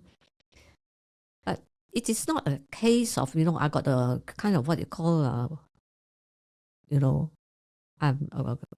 crying heart or something like that. It's not that at all. It is a true sense of repentance. Did you not suffer a degree of trauma, like PTSD? You saw these dead bodies, these suffering people. Like, I'm just saying, you know, I experienced a fraction of what you did. What do I mean by that? So you remember the Banda Aceh earthquake tsunami? Yes. Oh, yeah. I went out as part of a disaster response team straight away, like within the week. Yeah. I saw so much death. I smelt the death. Yeah. I saw dead bodies. Yeah. I saw in the camps the victims and the injuries. And even more than that were the stories. As I'm stitching or dressing up wounds, they would tell me about their wife and children being swept away by the sea and drowned. And they've got nothing, no home, nothing, just their rags are on them. And when I came back home, I was having nightmares. I had proper PTSD for months. Right? I can imagine that. It was awful. Like, you know, the stories I can still, if I close my eyes, I can see them because I've got a bit of a visual memory, photographic memory. I can still see this one guy in his white shirt and his tears and after the people and the behind, and they would come and just tell me their story. They wouldn't even cry. Their face was blank. And they just said, I need someone to know what has happened. Yeah. I need the world to know. And I would go home and cry. I would just cry like it was too much. What I'm trying to say is like, how the hell did you manage to go through all that and just cope and get back into London life and work and, you know, people just talking garbage while you just experienced all of this? Yeah. Well, I think I should be suffering from PTSD, okay, or TSD because it's not past; it's still carrying on. Yeah, and the Palestinians are okay, but what happened is that so I think between a natural disaster of that dimension and what's going on in Palestine, there is some kind of difference. The difference is, I was in a man-made disaster. I was in a disaster created by people against another people. And the world which I come from has facilitated it. Okay? And the people who have been suffering for 77 years, all that, are still going on suffering. In Sabra and Shatila, when it came out, I got a sense of anger. I started by being angry, then I became depressed. Okay, depressed is true because, and I actually asked God, so where are you? Why all this? You see, I don't know why I'm always talking to God. I don't think I'm mad, but I do, you see. But I'm definitely mad. It's in my name. Yeah. I'm mad. yeah. I am mad. So then I just thought, after a while I realized that this is really a screwed up world, okay? Tell me about it. Yeah. And the Palestinians who survived are completely, they are so distraught, they've lost everything, they don't feel safe anymore because someone will come back and kill them. I can't leave them. So, again, you see, how do I deal with it? I can say sorry, walk away and donate some money, right?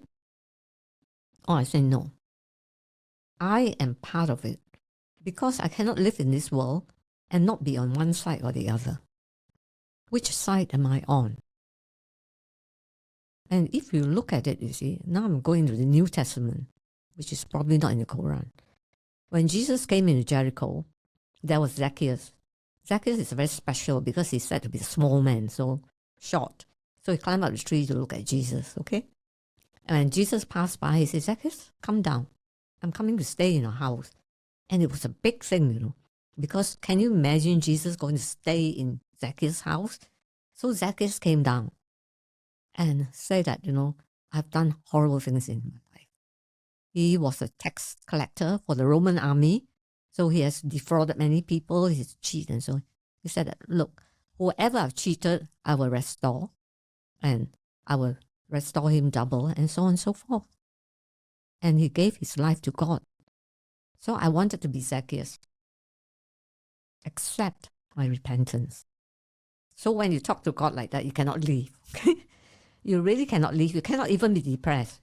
You blooming well get on and do something about it. So I talked to Palestinians, and then one day I was actually depressed. I came out of this woman who lost 27 members of it. I listened to her for half an hour. I've had it, okay? And then came out and meet a group of children, very sweet Palestinian kids. And one of them was my patient, you see. I said, oh, the Chinese doctor has come back. They never accepted them from Britain because Britain gave them the Balfour. Okay, but China is good. China has done nothing wrong against Palestine. So then I started to talk. Their parents are killed. They got nowhere to stay. They're staying with a neighbor and so on and so forth. And suddenly they say, doctor, take a picture of us. So there they were, standing in a row. I said, yeah, of course I'll take a picture. Take a picture of us so that you will always remember us and you will know that we are the children of Sabra and Shatila, no matter what happened, even if the camps were destroyed. And then as I began, we don't have iPhones in those days, just take an Olympus trip. So it's either portrait, infinity, so and in between. Focus. And then they put the hands up between that. We are not afraid. Let Israel come. I took a picture. Okay, big deal. We took a picture of kids. But now looking back at it, behind them were demolished buildings, ruins. In front of them were bodies laid out for identification. And the air was filled with the stench of decaying bodies. So that when I came back, I keep buying perfume. But it doesn't work. Now I've got rid of buying perfume. That means at least that bit has left me. But between death, destruction, and decay are the Palestinian children. They have to have a future. So, yeah, and I think unless you've smelt that decay, you don't really know what it's so, you can't, it's olfactory organ is the oldest. Yeah, it's awful. Yeah. It clings to everything, and it's the horriblest smell ever, and it's just awful. And then the body's decaying is another thing. But, yeah. So, you come back to the UK. Did you start your training back again then? No. I went via Israel. I went to testify in Israel, and it's really got me out, okay? So when in 1982? Yeah. Because the Israelis are up in arms. 400,000 demonstrated in Tel Aviv. The anti-war movement was at its height. So the Israeli army had to conduct a tribunal. So I was one of the non-Israeli witnesses to that. And after the IDF said, we don't want you in the Middle East anymore. We fly you back to the UK. Came back to the UK, I've got a problem. Sorry, just pause 1 second. So it just goes to show you, for a long time, I've argued that the people in Israel are just as much traumatized, brainwashed as everyone else. They are also victims. They are made to believe that everyone hates them, all the Arabs want to kill them, that the whole world hates them, that they're the victims. That's a form of abuse. Yeah. And they've been brainwashed. They've been lied to. They've been lied to by their government, and all governments are evil, and the people that really control Israel. And but I feel like there was a big anti-war movement and people who wanted peace. And there was that guy, the president, I forgot his name now, who got assassinated. Yeah, You know, Rabin. Rabin, by another. Try to make peace, yeah. Try to make peace. But now, fast forward, Israeli society is now completely brainwashed. Now they're asking for genocide. They think it's fine to kill children and rape prisoners. And if that isn't a sign that that population has been damaged as well in the process. So on one side, the Palestinians have been damaged because they're dead. Yeah. They're murdered. Yeah. They're displaced. They're made homeless. They're starving. They're genocided. In a different kind of way, the Israelis have also been destroyed. Yeah. They've lost their humanity. Yeah. How is that a win? Like, okay, they have lost their humanity. I know you're in charge of this podcast. I'm going to ask you a question. You know, I love it when people ask me a question. No, I'm not in charge. Listen. Yeah, it's a conversation. I love you. I love you so much. This is a conversation. Yeah. I love you. You can ask me whatever you Okay, right. Would you choose to be an Israeli or a Palestinian? Every single fucking day, I would be a Palestinian. Why? Because they have grace. They have resilience. They are on the side of right. They are good people. They have done no wrong. They are not the aggressors. I would never be able to live as an Israeli knowing that I am the aggressor, that I am the evil one, that I'm perpetuating so much horrible evil in this world. I don't want to be on that side. I'm sorry.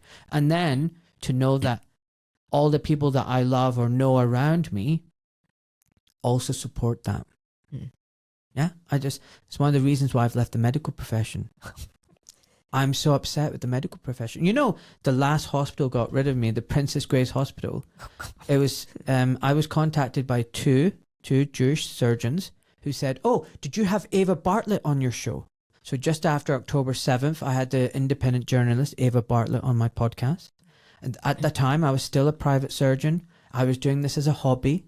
And Ava Bartlett said something very accurate. She said, there are some Israeli officials in the government who are now openly asking for ethnic cleansing of Gaza. That's all she said. That's all she said. I was reported to my private hospital, and my private hospital immediately suspended me on the grounds of me being anti-Semitic. Because you've given her voice. Because I gave her a voice and she said something that was factually correct. Not like I never even said anything. She never said anything factually incorrect. She was not anti-Semitic. I am not anti-Semitic. But I was accused of being anti-Semitic. I wasn't allowed to provide any evidence. I wasn't allowed to defend myself. They conducted an investigation behind closed doors. I was never known who my accusers were, although I was contacted just a day before by the two Jewish surgeons. And I was suspended for 5 months. And this is after I've already now been suspended by another hospital because I spoke out against the COVID shots and the harms that were happening and the lack of informed consent and medical ethics. And at this point, I realized there was no point me carrying on within the medical profession, because the reality is the GMC has a noose around your neck. And all these anonymous complaints come in, they suspend you. This isn't right. And I've spoken to so many doctors about COVID, and they go, "Oh yeah, we know something's wrong, but we don't want to talk about it. We don't want to lose our license. Oh, I don't want to talk about Palestine. I don't want to get into trouble." We're cowards. And I realized I needed to walk away. I was so disgusted. I needed to stand up and speak up.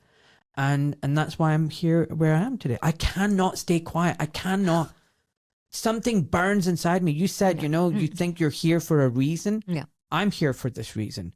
And I'm not just speaking out against COVID and whatever. I talk about statins. I talk about SSRIs and antidepressants and the transgender mutilation. I talk about the destruction of our cultures and our societies. I talk about Gaza. I talk about the genocide in Palestine. I cannot stay quiet. And this is my problem. So you asked me if I'm going to choose Israel or Gaza. Yeah, I would not want to be an Israeli. No. Okay. Suppose by chance you grew up an Israeli, what would you do? Great question. Well, I grew up in a cult and I left the cult. Yeah. I was in the NHS cult. I left the NHS cult. I was in the medical cult. I left the medical cult. I think if I was an Israeli, I would leave the Israeli cult. Yep. I would disown it. I would say I'm not a Zionist. We should have, and I have a very simple solution. We're jumping forward a bit, Swee, but I don't believe in the two-state solution. Bullshit.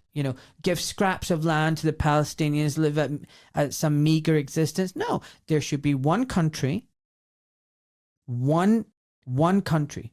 You can call it whatever you like. Call it the Holy Land. Yeah, or the land of the Holy One. The land of the Holy One, or the United States of Israel and Palestine. Whatever. I don't give a damn. But everybody is equal under the law. Every religion can be practiced, or no religion, or whatever. Yeah. Equality for everybody. Tiny government. And everybody just live together in peace and harmony. And just share the land. That's the solution. So I would be an Israeli who rejects Israel and rejects Zionism. That's what I would be. And I think, based on my track record, I would do that. You've done very well. Yeah. Because it's difficult to leave a cult. It's difficult. But, when I was in that cult, the religious cult, we were told we were the chosen people. Yeah, we're the chosen. Everyone's a goddamn chosen people. We're the chosen people. We're the special people.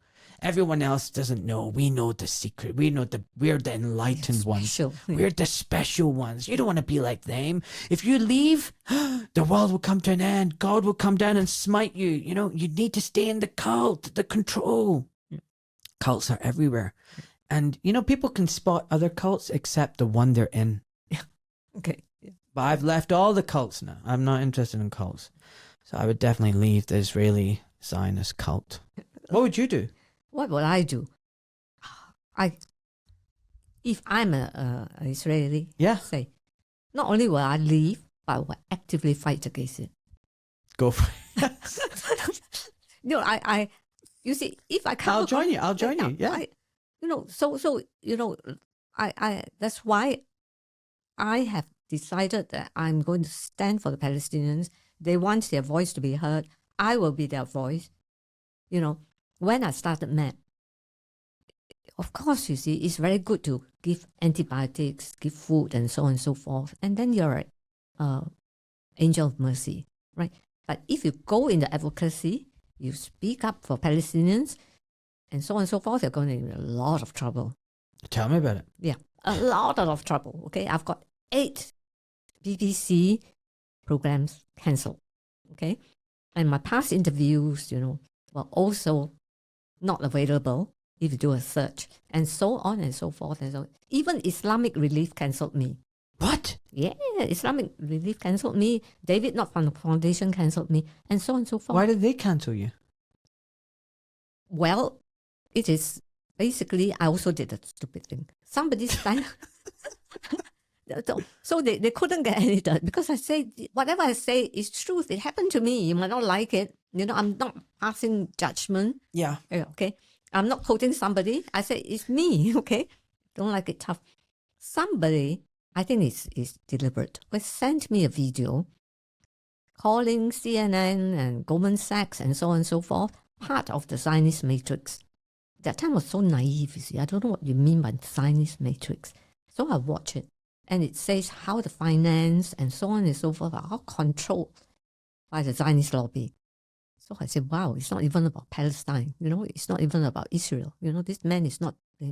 So I sent it to my friends and said, please have a look, because the man who spoke this thing says that it might taken offline, you see.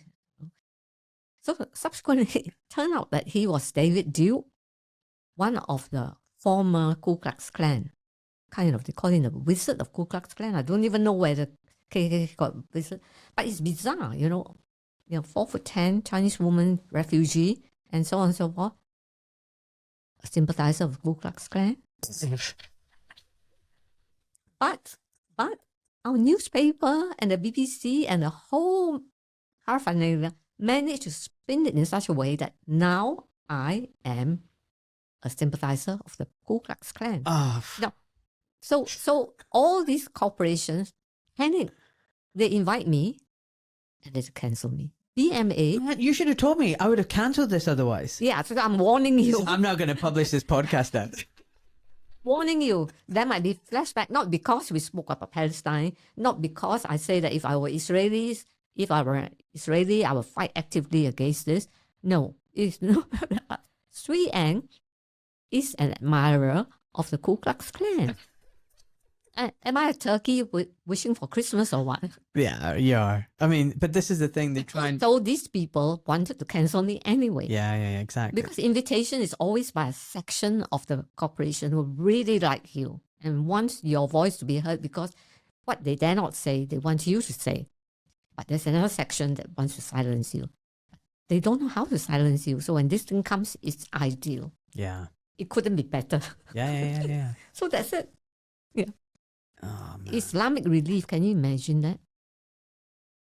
Actually, I can. I think so many of these... They're under threat, you see. All of these organizations, a lot of them are actually all just controlled. Yeah.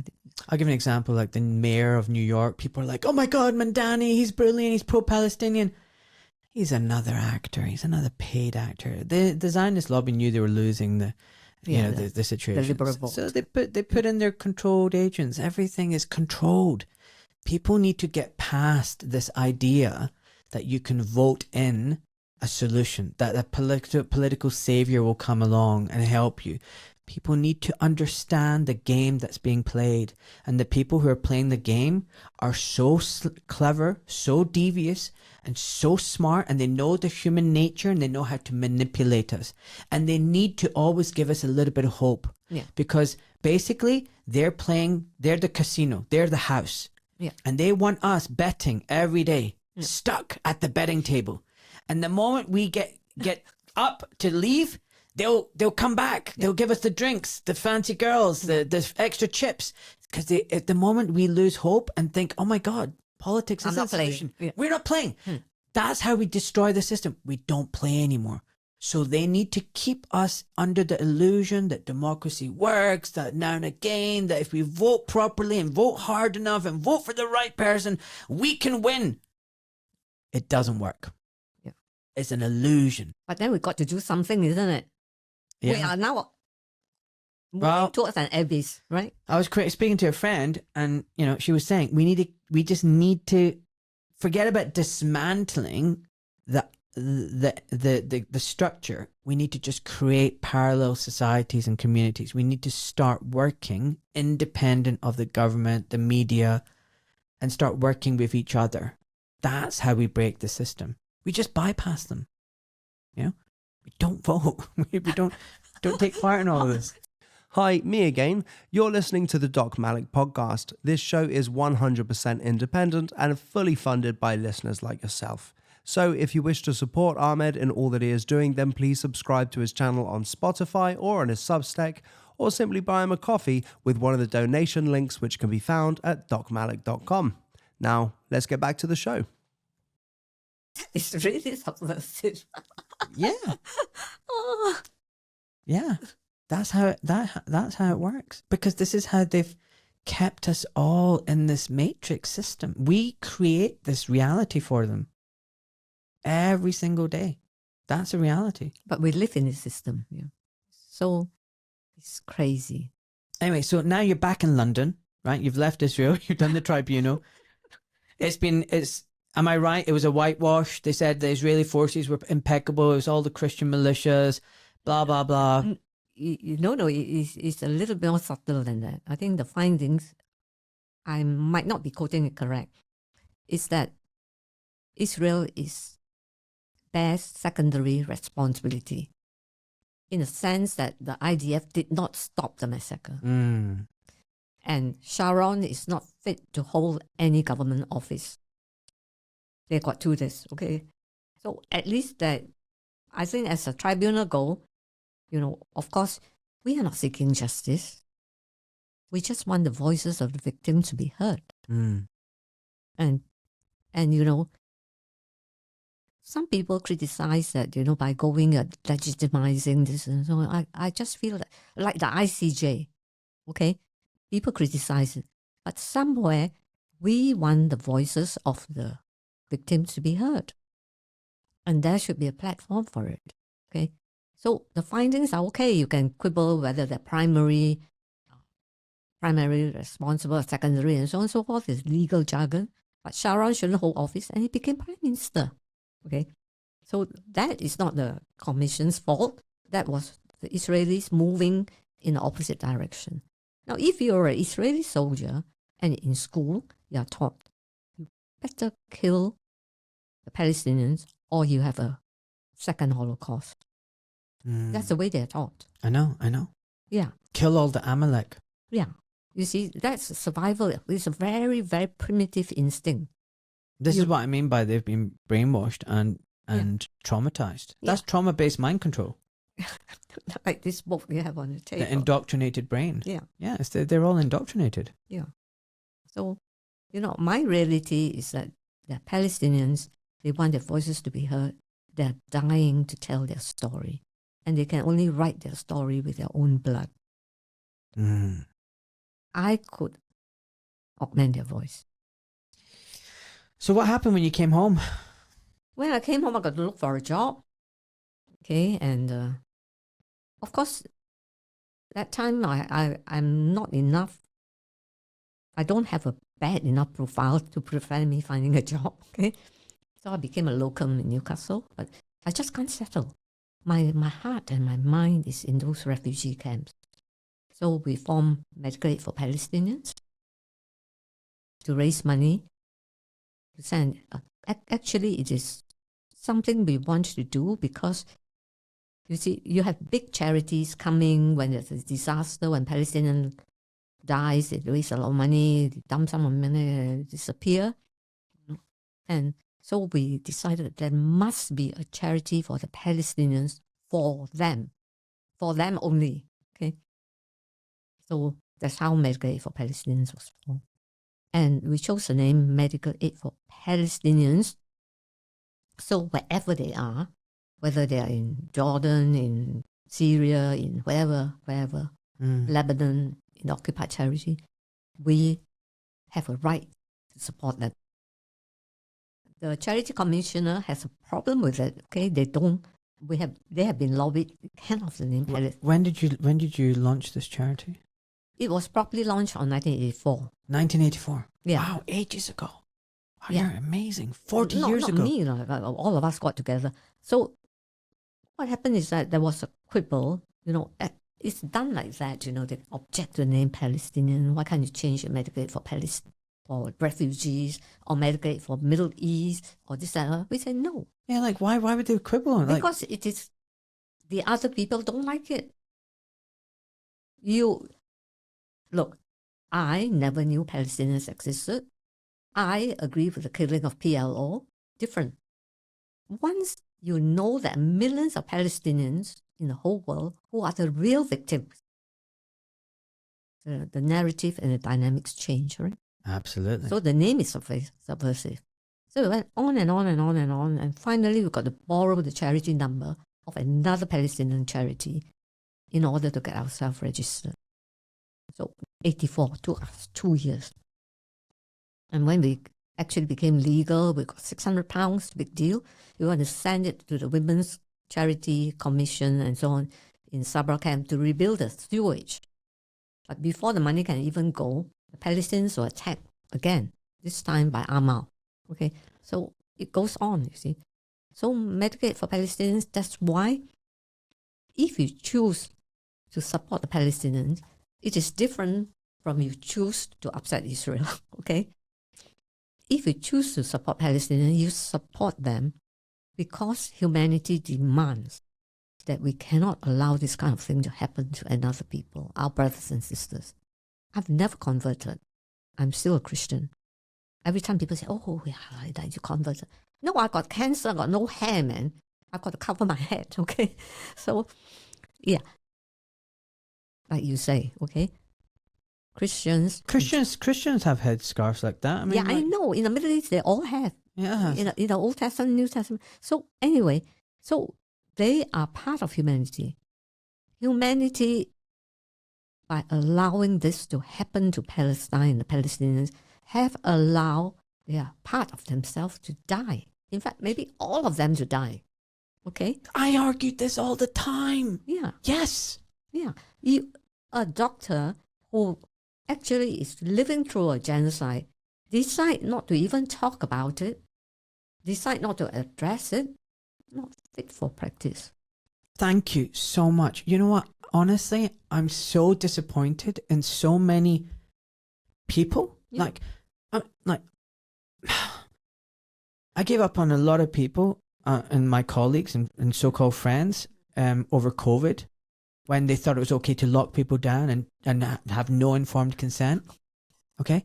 And the government can just mandate experimental genetic treatment on us, and we were just like, oh yeah, great, fantastic, and if you're unvaccinated we should deny them medical care. It's like, what the hell is going on with us now? Yeah. What's happened to medical ethics? And then when you talk to your colleagues again and go, oh, what's happening in Palestine is terrible, it's a genocide, they go, oh, I don't know anything about that. It's controversial. It's controversial. It's complex. And I even have had people in private say to me, who are dissidents when it comes to COVID and the vaccines, they go, oh, but I don't want to talk about Israel. I don't want to talk about Palestine because I don't want to get into trouble. They have told me this in private. I don't want to get in. It's cowardism. I have people who say to me, oh, publicly, they go, oh, I don't know much about that. And then in private, they go, oh, to be honest, I just don't want to talk about it because it'll get me into trouble. And, you know, I've got Jewish friends and I don't want to, you know, upset them. Like, what the hell? Like, what the hell? Where's your humanity? You know, you don't want to upset your Jewish friends, and so you're going to just pretend there's no genocide going on? You say that you're a good Christian, and, like, this is okay? Like, honestly, if Jesus Christ was standing here right next to you... What have you got to say? What have you got to say to him? And the thing is, like, you know, if I don't believe Jesus Christ is God, right? I'm sorry. Never mind. Nobody's forcing you to. I know. But I think Jesus Christ was real, and I think he was a freedom fighter. I think he was an activist. I think he was a badass.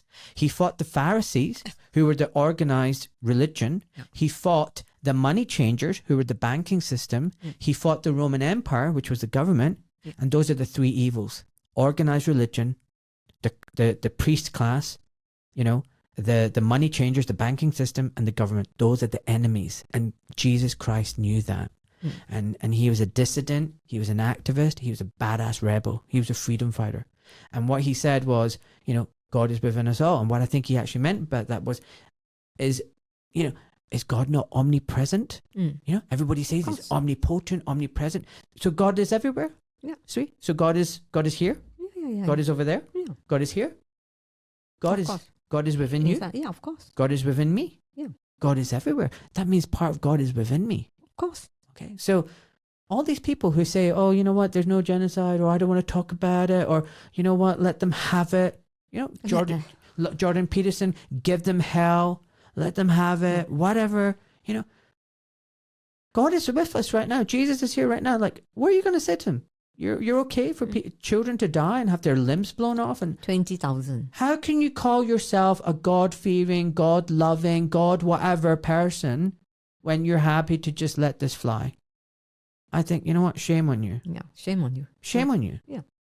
And especially the GMC, the way they're behaving now, they're being manipulated by people like the Jewish Medical Association, by the lawyers of Israel. They're persecuting people like Dr. Rahana Ali, like Dr. Ramwa, and so many other people being doxxed. Yeah. By Jewish doctors, I'm afraid to say, you know, who, you know, are meant to be British, but they're supporting this foreign state of Israel and persecuting dissident voices, doctors who are just saying, this is wrong, we shouldn't be doing this. This is like, our taxpayers' money is going to bomb these people or to give reconnaissance flights, spy flights. To our RAF planes are flying out of Cyprus and are providing intelligence to the IOF. Like, and now doctors who speak out are being hounded and persecuted and suspended. Do you know what? Shame on humanity. Shame on the medical profession. Shame on everybody who isn't speaking out against this. You have lost your humanity. We have to take a stand. And not only that, the shame carries on. The younger generation will go up. And then, you see, maybe by their time, genocide in Gaza is really seen for what it is. And then they'll turn back and say, where were you when that happened? Where were you? Where were you? Yeah. And you can't tell the young people, you see, actually, the hospital would fire me or something like that. Oh, no, but I believe the government. I believe the news. I didn't know. Yeah. Do you think that's a good enough excuse? No, I didn't know. So, yeah. Have we not heard of this before about following orders? Yeah. True. But God has given us the freedom of choice and the freedom of thought. That is God. God is crazy, okay? He didn't make us a puppet. He allowed us to choose. You want to eat the fruit, the forbidden fruit, go ahead. But I will have to punish you, okay? Yeah, I don't believe in that story. Yeah, you don't believe that, but I'm taking it as an example. Yeah, I know. But okay, free will. We are creatures of free will. So you've created your charity. Yeah. 1984. Then what's happened? And then me or the charity? Both. Everything. You. What happened to you? Oh, me, okay. So since I'm, that time you've got no internet, so you don't get cyber lynching. Okay, so people don't know, so you don't get cancelled that much. And so I went on. I went on training and so on. And no children? No children, because I was totally unsettled. I came to this country as a refugee, or actually the wife of a refugee. What do you mean? You came from Singapore? My husband was a human rights lawyer. Right. So he defended quite a few political dissidents. So we were married 2 weeks, okay? And a knock came on the door at about 2 a.m. In Singapore? Mm-hmm. And Francis and I knew that they've come for him, okay? They're coming for him. So he ran away and I went on, I saw nothing is happening. And then they couldn't find him. So they came to the hospital. I was doing minor ops, operation. And they wanted to arrest me. So I told them, I said, look, patients are waiting for the operation. Would you just let me finish my operating list and you can take me? This is in Singapore? In Singapore. Then I went to prison. I had 72 hours of continuous interrogation and so on and so forth, cold treatment and all that. Yeah. Nothing's changed. So people need to understand that Singapore is run by the Lee family. And it's basically a dictatorship covered up with this illusion of democracy and an assembly. But it's an oligarchy. You have a family that runs the whole city-state, and it's supported by the West, of course. Yeah. And I think it was a deliberate ploy to divide and weaken Malaysia, and then pit the Malays against the Chinese, and all that kind of garbage. But you got a ruling party, the People's Action Party. Is Lee Wan Q's, I think, the founding prime minister, his party and his family run the show. But it's illusion of democracy. It's not. There's nothing democratic about it. And the way they've made the system, the city-state work, is they give a very high quality of life to all the citizens. Yeah. And they bribe them with the food and the comforts and the malls and the shopping. And in return, they have their obedience and they're meant to be quiet. They're not allowed to challenge the authority. They're not allowed to challenge the state, which is the family, the Lee family, who are super, super wealthy, and they're globalists, WEF agenda people, you name it, jabbing ahead and all that kind of stuff. Nothing has changed. Iris Coe spoke out against the COVID and the vaccines. She ended up in the cell. She's now being persecuted. She's gone to court God knows how many times. There is no freedom in Singapore. And I've been to Singapore a few times. And initially I went there and I loved the jumbo seafood crab and all that kind of stuff, and this hawker stalls. Very superficial, okay. Very superficial. Everybody is superficial. It's all about materialism, wealth, accumulation of goods. There is no soul. There is no spirituality there. It was so sad. And actually, it's my idea of going to hell now. It's like Dubai and Singapore. I would never want to go there. It's just no thanks, no matter how good the food is. And it's just another illusion. And that's the thing. Do we want to have so-called security from the state and in return be plied with alcohol, drugs, food, porn, TV, distraction? Or do we want to be free, sovereign beings in tune with nature and our spiritual divine selves and God, and have that deep, deep connection with our fellow man and women? Or do we want this stupid, superficial existence? I don't want that superficial existence. Yeah, we've grown out of that. I've grown out of that. No Yeah. thanks, man. No thanks. So anyway, Singapore, not all that sparkles is It's gold. gold. Yeah, true. So I came here as a refugee, or wife of a refugee. They released me and say, you try and persuade him to come back, okay? Because nobody ever escaped being arrested. Right. So the chief of intelligence was a little bit, how dare you escape? So of course I got to say yes. In prison, you have to say no, want to stay here, So I came back, flew here, and there was Francis. No, I stay here, you go back. You belong to Singapore, that's your country. Otherwise, you'll never go back. You lost your home. I said, no, I stay here. What kind of wife is it? Just walk away at the first disaster in our marriage. Hopefully, I love you more than that. Okay. Good for you. 2 weeks, just 2 weeks ago, and they could have waited. Okay, 6 months down the line when we're fighting cats and dogs. You do it. This is 2 weeks after you got married. Yeah. God. So I said, there's no time to do that. You can't separate a couple 2 weeks, right? You wait for 2 years. You're meant to be in your honeymoon. Yeah, something. Yeah. So I said, no, I stay, and it was tough. It was very tough. And you mentioned earlier on about climbing the surgical ladder. It was tough, I worked in about 40 hospitals. And Yeah, moving. Yeah. It's tough. I was 6 months everywhere, play out. And I tell you something. Britain, at that time, was racist. But listen, you don't need to tell me this. I grew up there. I was a kid in the 80s. Okay. I was born here. I know. You're going to love this. Yeah. Okay. So you're Chinese origin, ethnic? Yeah, I think my parents from China. Okay. So I've been called a Paki. Okay. I've been called a nigger. Yeah. I've even been called a chinky. Yeah, I've been called a chinky. At least nobody calls me a paki. Yeah, I know.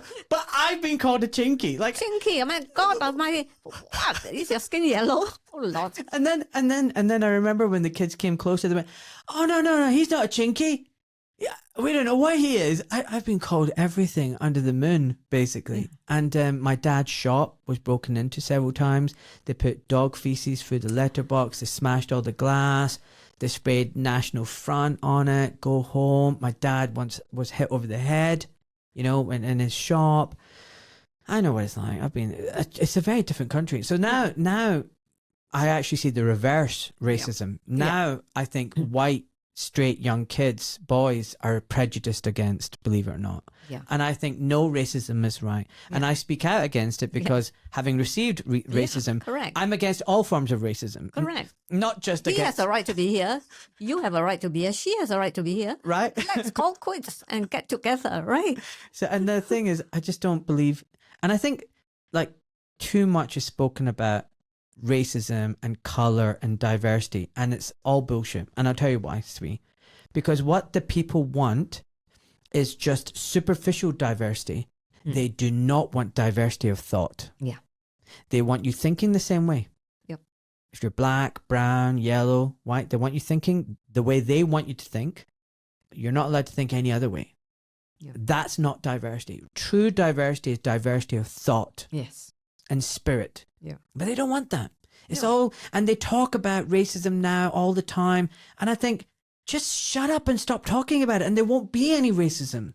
But True. this- But they need it in order to survive. they right. need it because it's all about divide and rule, divide and rule. They have to do something against the immigrants. This is the biggest issue now. Since when it's been like that? Okay. Because now all political parties, in order to survive, have to find an enemy. And that's the immigrant. Well, they created it. So, They and created it.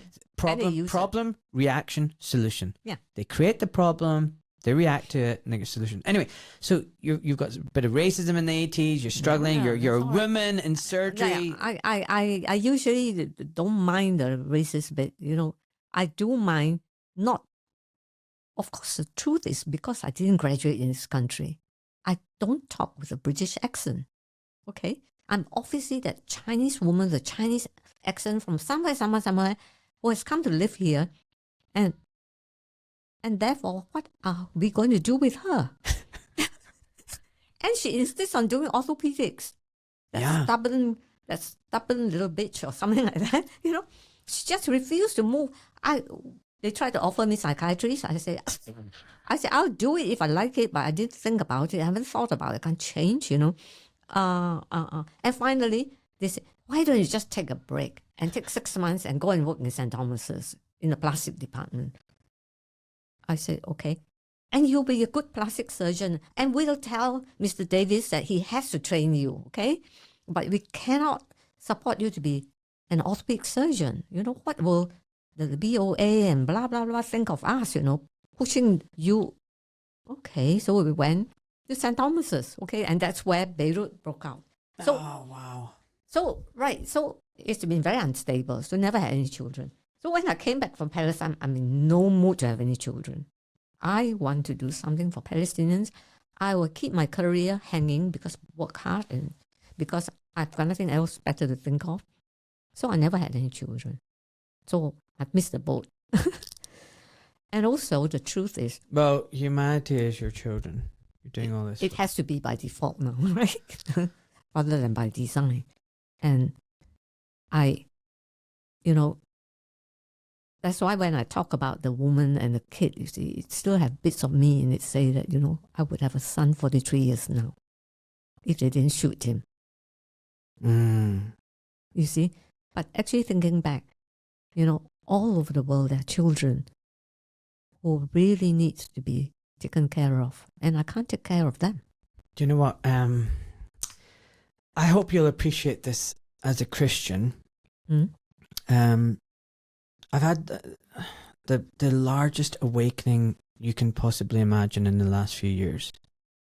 I used to be a typical orthopedic surgeon. Right. You know, I wanted a big house, a big car, lots of holidays, good quality of life. I grew up in Scotland as a son of immigrants, very poor, never had that luxury in growing up. And in my 20s and 30s, I was just a junior doctor in London, again, broke, in debt. Yeah.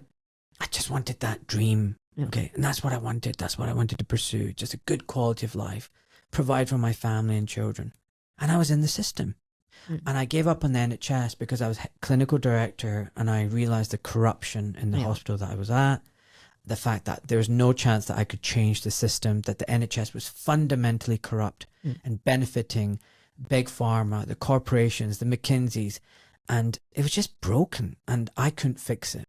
And either I was going to go insane or I just accepted it, and I couldn't accept it. So I went and did my private practice. Yeah, I thought you got freedom. So I've got freedom and I'll treat patients the way I want to treat them, not according to protocols and guidelines and management diktats. But then I found it was insurance companies dictating to me. Yeah. You can't do this and you can't do that, and we're going to stop sending patients to you because you do this. And I was like, I just want to practice the way I want to practice for my patients. So I started getting disillusioned. Then COVID hit. Really disillusioned.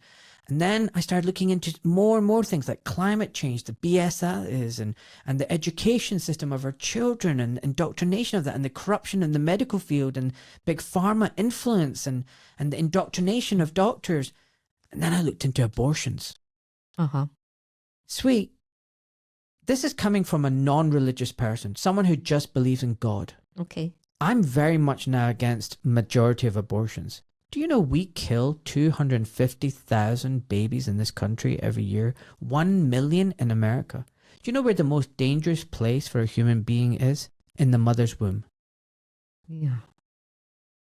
Just because they don't have a voice. They don't have a voice. And, you know, people say, oh, you shouldn't comment on this, my body, my choice. What a sad state of affairs in humanity today, that if a woman doesn't want to have a baby, that there's no system in place that we can provide and take care of that child. There are lots of parents out there who would love to have children who can't. But instead, that unborn baby is an inconvenience. Mm. And you know what? And now they're doing full-term abortions. Did you know that?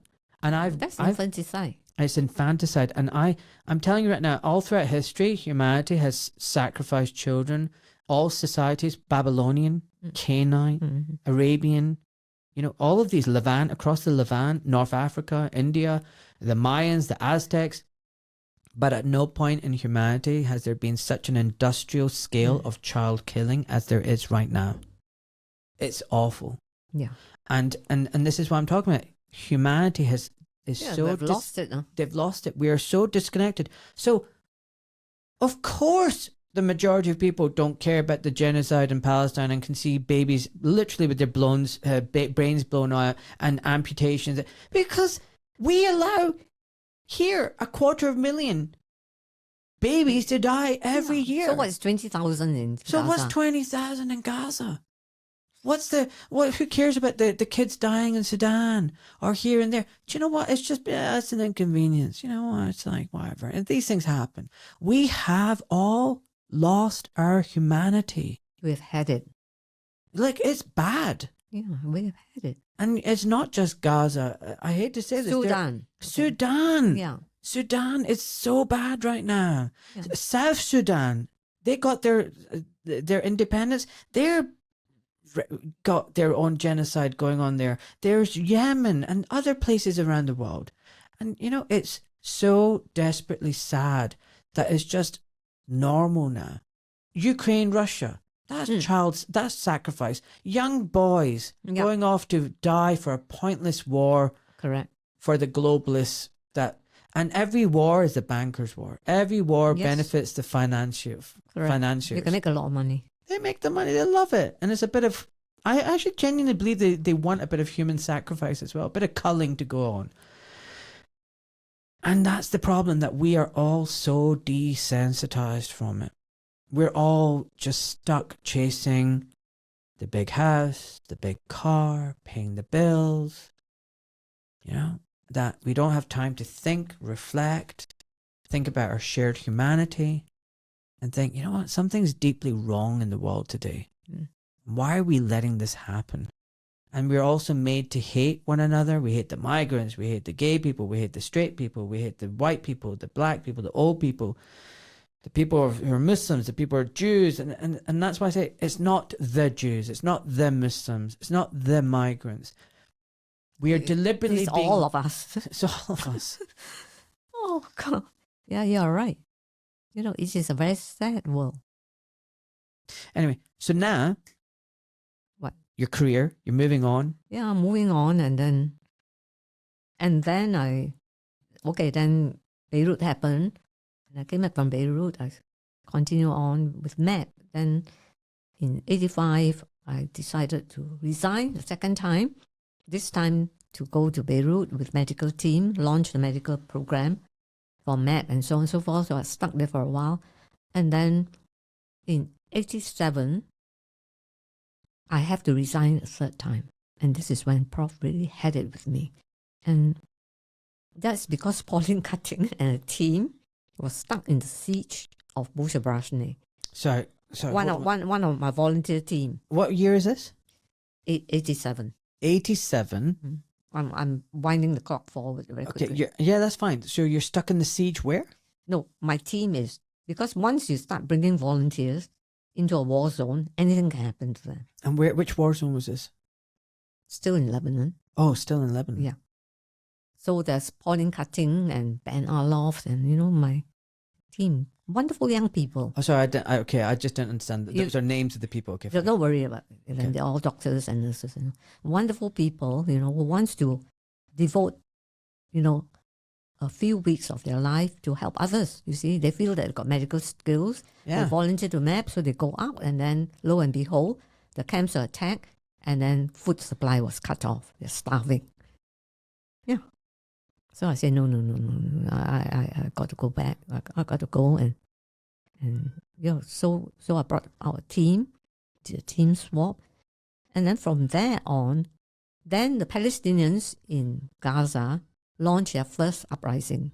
It's called the First Intifada. Yeah. You remember that? I remember that. 87. I remember that. So then they start beating up people and killing people and so on. Then the Bishop of Jerusalem wanted a trauma orthopedic surgeon to go to Gaza to actually look after the wounded and set up some trauma scheme for them, physiotherapy, rehab and all that. So asked me, so I went. It took me about 6 months to get a visa from Israel to go into Gaza. So that is occupation. Huh? You don't just go, okay? So I went and while waiting, I wrote my book From Beirut to Jerusalem. I'm going to give you a copy. Yeah, can you put it up Okay. to the camera so people can see it? Yeah. So I wrote this in 1988 while waiting for a visa to go into Gaza. In the end, United Nations decide forget it. We make her an honorary consultant and bring her in. So I went to Gaza and worked in a Christian hospital. It's called Addictive Hospital. It was built more than 100 years ago. So everybody thinks of Gaza as mad Islamic fundamentalists. Hamas. No, Gaza is really full of culture. It's got churches, it got mosques, it's got everything. It's totally tolerant. Ancient churches. Wasn't it the third oldest church? The Porphyria Church. Yeah. Isn't it bombed now? Yeah, bombed. It's destroyed, isn't it? Yeah. I think the basement mosaic might still be there. Nobody could go in to see because it's covered with rubble. So that was Gaza. This hospital is more than 100 years old. And the Gaza which I found that time was Gaza who's already been under occupation for more than 20 years.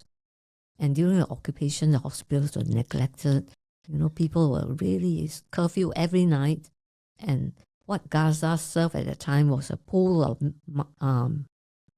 laborers to work in Israel. So they get the curfew lifts at 5 a.m. or something, so that they can actually make their way to Israel to work as day laborers and come back at night. Curfew again. So there was uprising, children are throwing stone. 66,000 children were put in prison for throwing stones. 66,000. So I went through that, and it was a very, very beautiful country. Gaza is very beautiful. Now this is, you can't find it in the BBC archive now. They took the film off.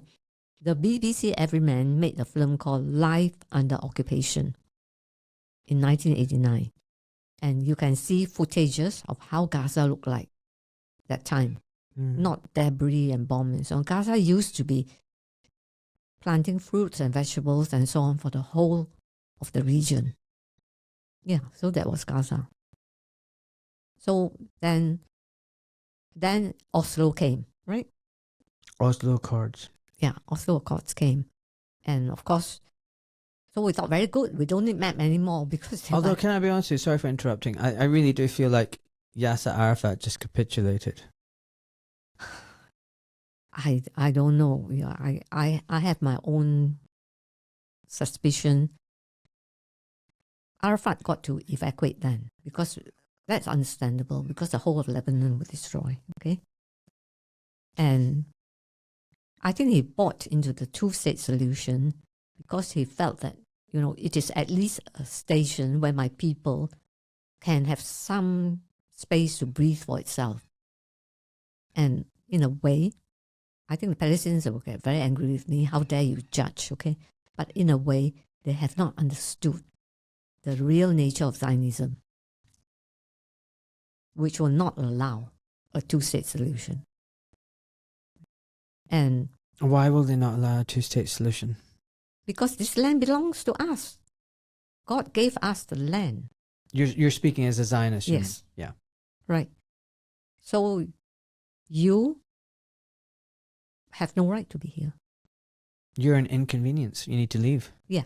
So there was, after when Oslo could not move, and from 1993 on and so on and so forth, Palestinians got nowhere. In fact, they get less and less, and Sharon came into power, and then Arafat put his foot down and said that I will not negotiate away the right of return for my people.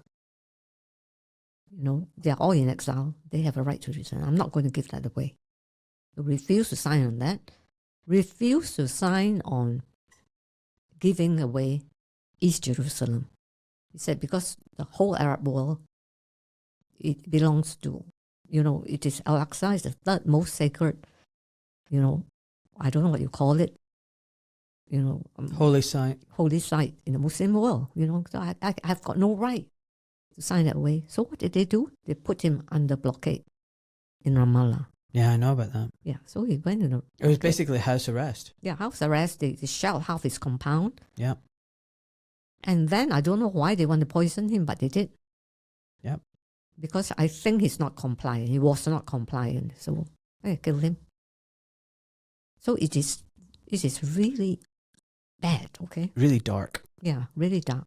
But remember, these are the good guys. We support Judeo-Christian values. Jesus Christ would love this.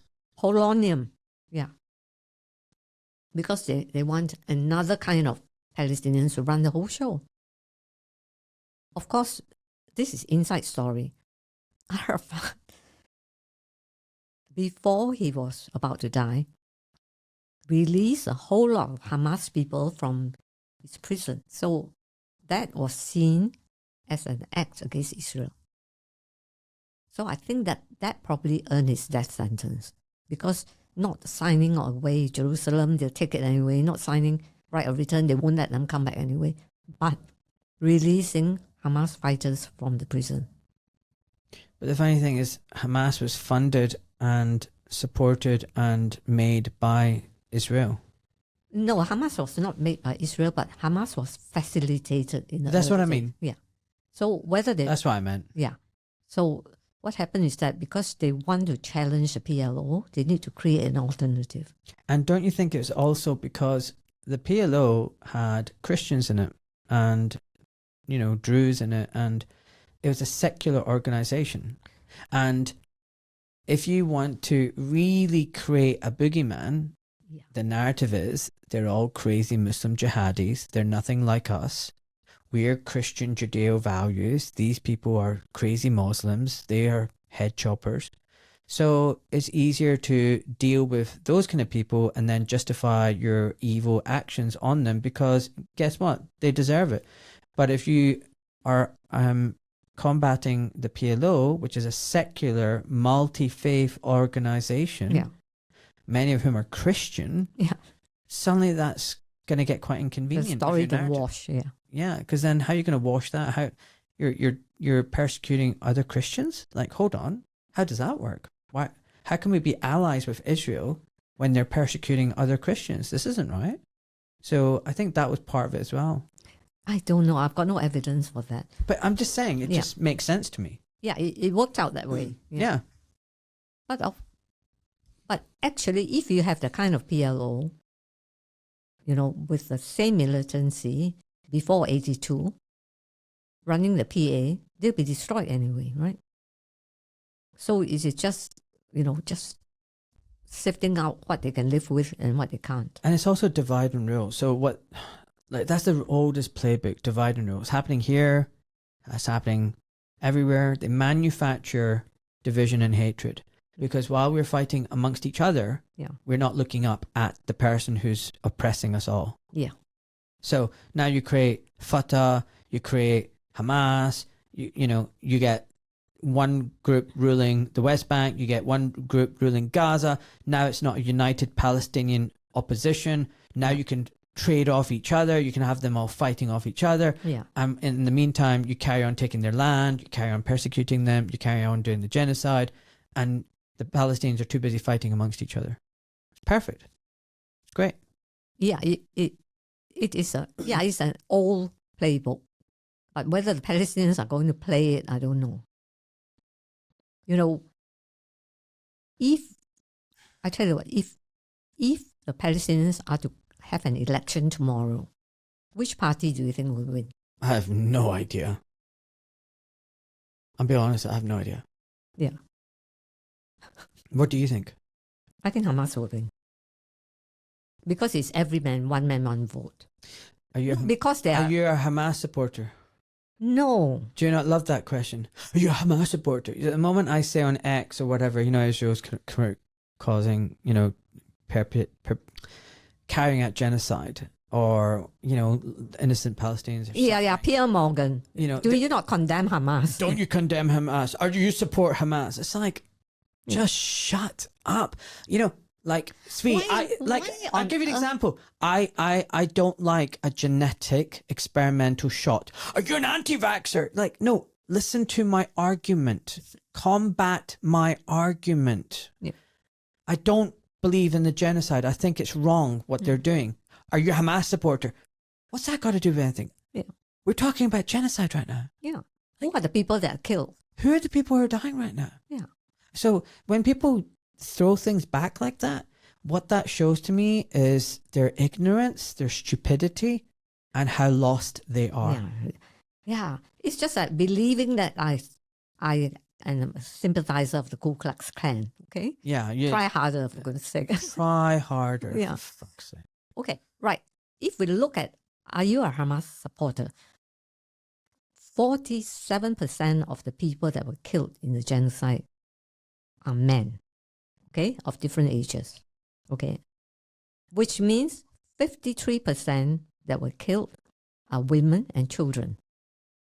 So 53% of those who are dead, who actually enter the Ministry of Health statistics and WHO statistics and OUCHA statistics, are women and children. Well, what I can tell from that then is Hamas is definitely not a sexist organization. They recruit children as well, babies as well. So give me a break, okay? I know. So who are you killing? So that 43% of them, let's say generously, maybe 10%, 20% of Hamas. So the rest are all not. So you've killed everybody and asked me whether I support Hamas. Do you support Hamas? Why are you favoring not killing them? Why are you favoring killing women and children? What are you trying to do? Are you killing women and children and Mr. and Mrs. Gaza on the streets and their babies? And why are you not killing Hamas? So what a dumb question, right? Dumb question.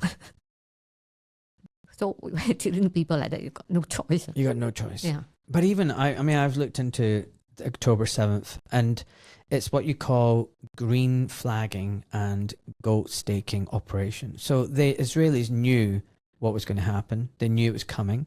They deliberately stood down their forces for 6 hours. My goodness. They moved that festival close to the border. They knew what would happen if that was going to happen. And they wanted it as a pretext. Then they also did their Hannibal directive. They killed their own people because they didn't want them to be kidnapped. Mm. And if you look at the way that, the cars were torched, nothing the Palestinians have can do that. No, if they came in paraglider and all that, it's BS. They have got no tanks. They got no tanks. So those were Apache helicopters torching those cars. Yeah. Those were their missiles. And, I think about 1,000 people died. And Max Blumenthal did a documentary on this. And he goes, look, a huge chunk of them were Israeli forces. Some of them were the Gazan people. Some of them were friendly fire from the Israelis on their own people. And then some were killed by Gaza, Yeah, of course. And it was a small minority, actually. Yeah. And it was like, so much of it was, Israelis on Israelis. And it's like, everything was lumped as, a massacre, and the Gazan people, Palestinians, did this massacre, and it's the worst thing ever. It's the worst thing since the Holocaust. And it's like, the playbook is to spin things. Oh, and the 40 beheaded babies. Where were the 40 beheaded babies? Show me the evidence. There is no 40 beheaded. It's like the first Gulf War. The Iraqis were throwing the babies at the incubators. No, they weren't. No, they weren't. That was a complete lie. And the way they manufacture consent, they know the two things that will really get people is babies, killing babies, beheading babies, and rape. Yeah. So you combine all of that together, you get everybody upset, you get everybody angry, people stop thinking. If you look at this other sticker that's on my computer, fear is the mind killer. So, you instill fear and hatred. It stops people from thinking, and then they go, yep, give those people hell. Yeah. And all these good Christian people are like, yep, let's bomb them to hell. Like what the heck? Like, seriously, is that what Jesus would want? No thanks. Yeah. And so the whole October 7th thing was It was garbage narrative. And I'm telling you right now, it was a pretext for them to now carry out the genocide so that they could have an excuse to carry on and do what they're doing today. And once they've finished with Gaza, which they will, and like Michael Yon says, it's about roots and resources. They've got this massive Leviathan gas and oil field worth billions and billions and billions, which That they will now have. They will build the Ben Gurion Canal, bypass the Suez. And once they've done that, they're going to then take the West Bank. Once they've done that, they're going to take Lebanon. Even now, they're taking Syria. Do you know they're taking Syria? They're carving it up. The north is Turkey. The east is the Kurds and the Americans. And the south, they're just squeezing. They're taking villages after villages. There's a place called, with a Q, I can't remember, Quneitra or something like that. They keep taking it. They've taken the Golan Heights and they keep moving further and further. They're just... Israel is a land-grabbing colonial state, and they have aspirations for greater Israel, and that's not. Their own Israeli officials talk about this.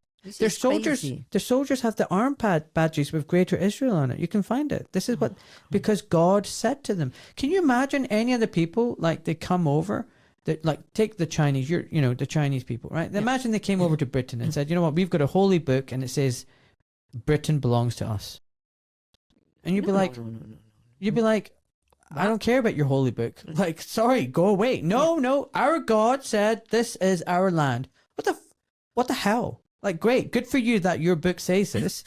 Yeah. I don't believe in your book. I got another book that says otherwise. Exactly. Yeah. If it is between A and B, it's okay. But X, Y, Z and everybody else take sides. That is the problem. Okay? That is a problem. You have to have the whole lot there complicit, without which it wouldn't happen.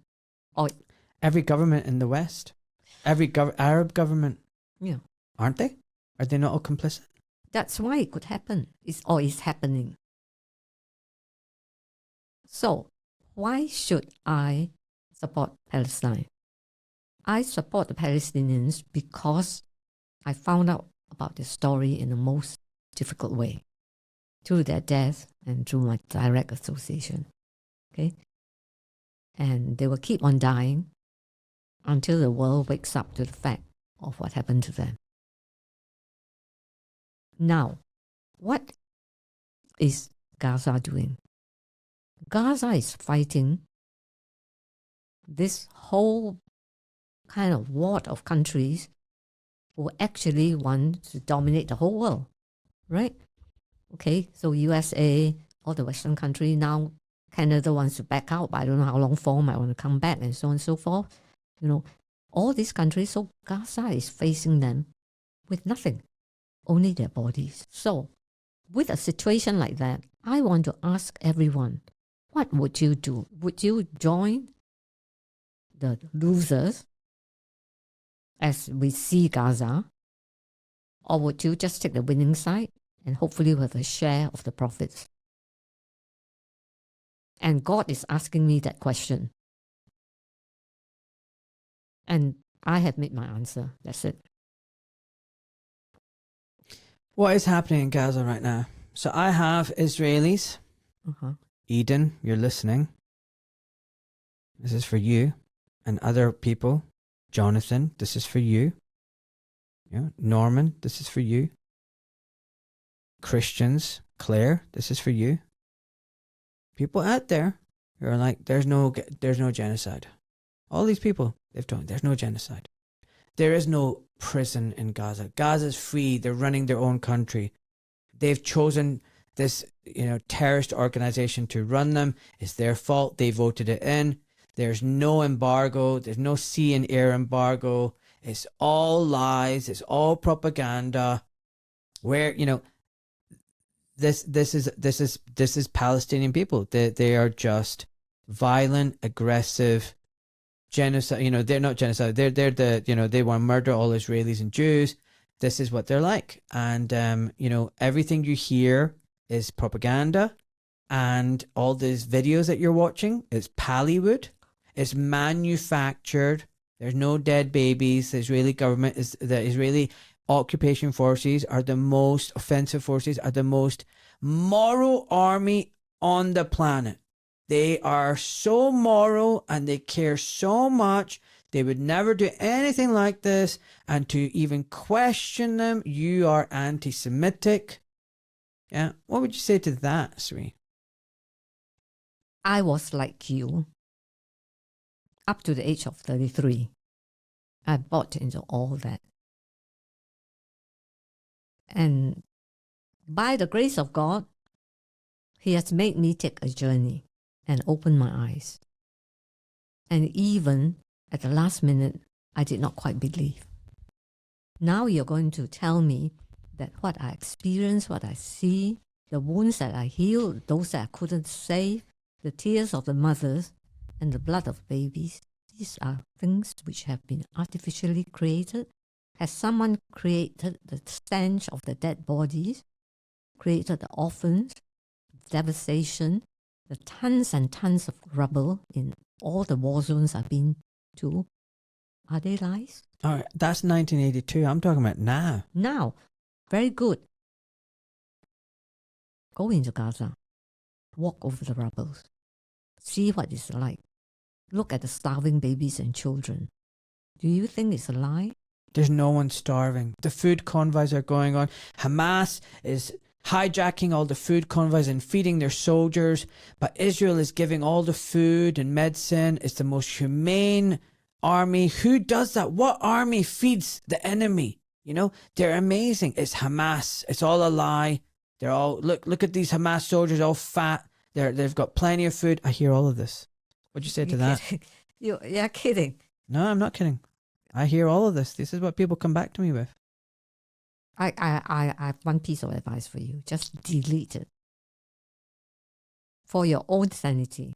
No, I know, but argue back against all this stuff that people say. Just go and spend a week in Gaza. I have friends who are still alive, living in buildings that are half bombed, and they will look after you. And you eat what they eat, and they sleep where they sleep, and you have no hospitals to go to. Be with them. Or if you think Gaza is too dangerous because the Israeli armies refuse to let you see what they're doing, which is what's happening, the press not allowed in, minus BBC 2 days ago for only 1 hour, you can go to the West Bank and see how they destroy, the settlers destroy everything. Just go there, spend 1 week with Palestinian family. Come back and we talk. Okay? I think you're right. And the funny thing is, like, you know, you're not allowed in Gaza, but you know, like, Israelis go up to the Gaza border and watch the bombing and cheer and celebrate and drink wine and beer. Did you know that? Yeah, I know that. What kind of society would do that? There's school trips where children go out and watch the bombing and celebrate. It's insane. Yeah. And then in the West Bank, there's no Hamas in West Bank. Yeah. They're rounding up the children. Yeah. They're destroying the buildings. They're killing the sheep and the goats. They're poisoning the wells. They're filling it up with cement. They're chopping down the olive trees. They're beating down innocent people, hounding and harassing the citizens. You know, I think anybody who comes to me and says, "Oh, this is all lie. This is all propaganda," I struggle to actually argue with them. Yeah, I ignore them. But I'll tell you why. They have lost their humanity. I think it comes back to that thing, like, you know, and they have eyes but they do not see. They have Yes. ears but they do not hear. Wait Yeah. for the judgment of God. That is when I really believe in God. It is very important that these people realize there is God and He's watching. If you repeat the same thing to God, then fear the day of judgment. Yeah, but they think they're on the right side. That's a problem. No, they don't think. They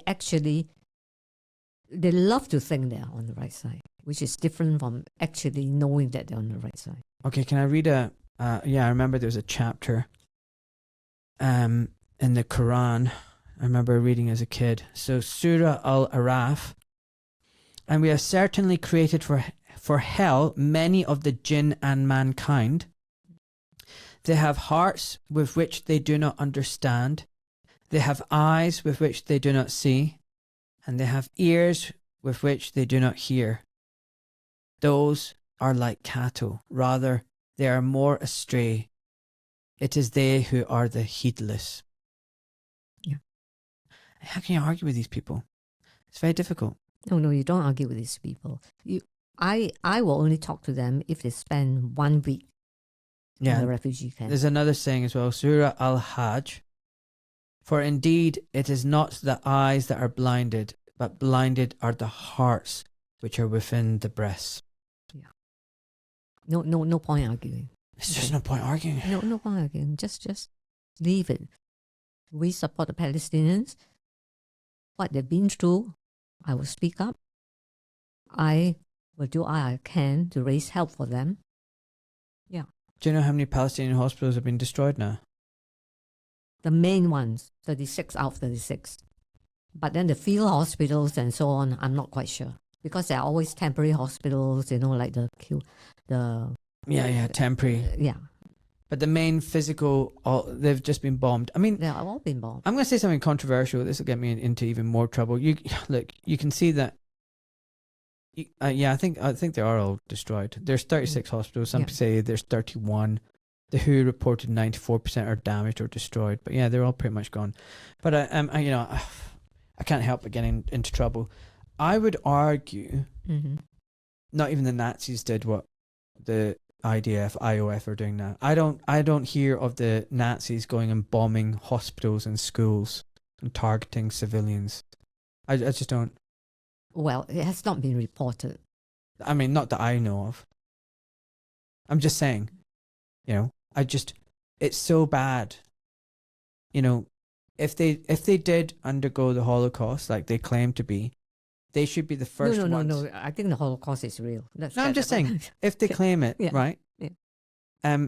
They should be the ones that should say never again for anyone. And it's almost like the abuse has become the abuser. So this happens in trauma cycles. Yeah. So people who have been abused end up becoming abusers. And they've become the abusers now. They need to understand, they need to stop the cycle of abuse. Yeah, for the sake of the future generations. For everyone. Yeah. For themselves, for the Palestinians, for all of humanity. I think can you imagine what a different world it would be if there was no conflict in the Holy Land, in Palestine? Can you imagine if there was peace there? Yeah. Can you imagine how the world would be such a more beautiful place? Yeah. I think that's like a little cancer. It doesn't matter how healthy the rest of the planet is. There's a cancer and rot there. And it actually affects the whole planet, the whole world. You heal Palestine. You heal the whole world. You heal the whole world. Yeah. And you heal Israel as well. Absolutely. Yeah. So then you became a consultant. When did you become a consultant? Right. So 85 went out, and 87 I quit. Went to spend about 10 years in doing various things, Gaza and so on. I came back in 91 and became local consultant. So this is still in the Northeast. That's where I trained. Then I became a proper consultant in 1992. Then, because my husband was still based in London, so I came back to take up a consultant job in Newham, 94. And I became a consultant in Royal London, 1996. Wow. Yeah. Wow. And what was your speciality? I'm an orthopedic surgeon. I used to be a general orthopedic surgeon, but I always set up to be a hand surgeon. I love hand surgery because I always say that, without hands, nothing can happen. You got a brain who design what to do. Your feet take you to where you go to, but your hands have to do the job. But I never got to do hands alone because, in any trauma orthopedic setting, you got to do everything, right? So when I was growing older and our department was expanding, the boys, my colleagues, came to me and said, look, there's enough of us to do everything. You tell us what you want to do and keep it I said, are you trying to tell me to be hand surgeon? And that's why, and that happened. So now I'm almost, I would say, 90% of my practice is hands. Wow, it's changed a lot, orthopedics, hasn't it? Yeah. Because there's so many, even take knee, for instance, a different kind of knee surgery, robotics, non-robotics, arthroscopic, and so on and so forth. So there's room for people. 40 years ago, if I announced to the whole world I'm a hand surgeon, forget it. There's no room for you, right? So I also see that, sometimes we worry about our careers. We worry about, if I give this up, this is sacrifice and so on, what will happen to me? Take a step of faith and be like Abraham. When God calls, you go, and he will take care of the rest. Yeah. So to those who have faith of any kind, or even those that have no faith, it is like that. Have you managed to avoid getting in trouble with the GMC or being reported while speaking up for the Palestinians? Well, when so many other doctors have got into trouble. I really don't know. You see, I'm waiting for my turn, because I keep giving references for them. Okay, so one day, I don't know. I really don't know, but I think whoever is really plunging the knife have decided I've got enough trouble going on. Because even like the BMC cancelling me, okay? The who cancelling you? BMA. BMA. BMA cancelled me, the medical student chapter. They have got representatives from every single deaneries in the whole of UK. The British Medical Association. Of student chapter. So they decided to invite me to talk about Gaza. That was the beginning of this year in April. 300 of them are having their annual meeting. So I'm going to be opening keynote speaker. So, and then it lists a question, how do you cope with Gaza? How do you deal with this? How the doctor deal with it? So far, they're very good. Of course, I come and speak to you. I take a day off, So BMA cancelled me without reason. So, of course, I got really upset. I said, you can't do that. And of course, they told me it's because of David Duke and you and so on and so forth. We are a non-racist organization, and it's highly inappropriate that we allow you to talk to medical students. I said, God almighty, I'm in a big teaching hospital. I talk to them every day, Don't you know we have freedom of speech in this country? Yeah, but never mind. My medical students and some of their students are my students. So I get nothing back. So I engaged a lawyer, okay, to flush it out of them. So all this David Duke and all this came out a big thing. I said, fine. So in the end, their lawyers wrote to my lawyers and said there's no allegations of anti-Semitism. And that this allegation about David Duke is only one member of staff. So in other words, you need not go public, okay? So I was very happy. I said, fine. They backed down. I backed down, okay? So 2 days before the event, my lawyers wrote to the BMA lawyers and said, Swee Ang is assuming she's coming, she's taking a day off and so on and so forth. And they wrote back, said, no. BMA has restructured the program and there's no room for her. Right. This is really one cancellation. Big time. I'll never get a lawyer. I never got a lawyer against Islamic Relief because I know that their programs will be affected, they'll suffer and so on. The BMA, for goodness sake, they are not even dependent on funding the advertisement of any kind. We pay you, and I am a member of BMA, So you want to believe, that I'm a sympathizer of Ku Klux Klan? What's the matter with you? So my lawyer said, let's talk to them and get them to change. But I said, forget it. I'm going to call a rally on the pavement, and I'm going to deliver my speech for the student on the BMA pavement. Because, do you know something? Anybody can hold a rally in any pavement in this country without police permission. Yeah, I know that. Fantastic. Fantastic. So we had a rally. So very good. They went live on TRT, Al Jazeera, and so on and so on. Call me next time. I'll come to a rally. Yeah. So I maybe the GMC has not cancelled me because they don't want me to have a rally on their pavement. I know, but maybe my turn will come. Let's see, okay? I also don't think you're scared of that either. No. Look, we always take whatever happened to us, we take it as an opportunity, Absolutely. not a setback. We had a mighty good rally, okay? Yeah. Called at 24-hour notice, right? Do you know one of the best things that ever happened to me was getting cancelled? Yeah. I love my life. I'm being serious. Sometimes I miss operating. I used to be a really good foot and ankle surgeon. I don't know if you know. I know, I've seen, yeah. But you know what? It's okay. I've accepted that this is my mission. That this is But are my you still destiny. on the GMC? I give it back. You shouldn't, because you can practice elsewhere. I give it back. Don't want it. It's a noose around your neck. Anybody can complain about you, and then you're in a tribunal. What they want more than anything is to drag you through the tribunal and disgrace you, sap you of your energy, lawfare, and then say, crazy anti-vaxxer, conspiracy theorists, blah, blah, blah, anti-Semitic doctor suspended. Just look up the number of these doctors on Daily Mail front pages. That's what they do. And where am I going to practice? And now, what I'm doing now, this is what I was born to do, to spread the truth and expose the lies and shine the light on the darkness. Yeah, to change the world, even though in a small way. And I'll show you a picture of me. I'll show you a picture of me a few years ago. Mm-hmm. And now you can see the difference in me. I feel so much healthier, lighter, Yeah, because I'm living my true, authentic self.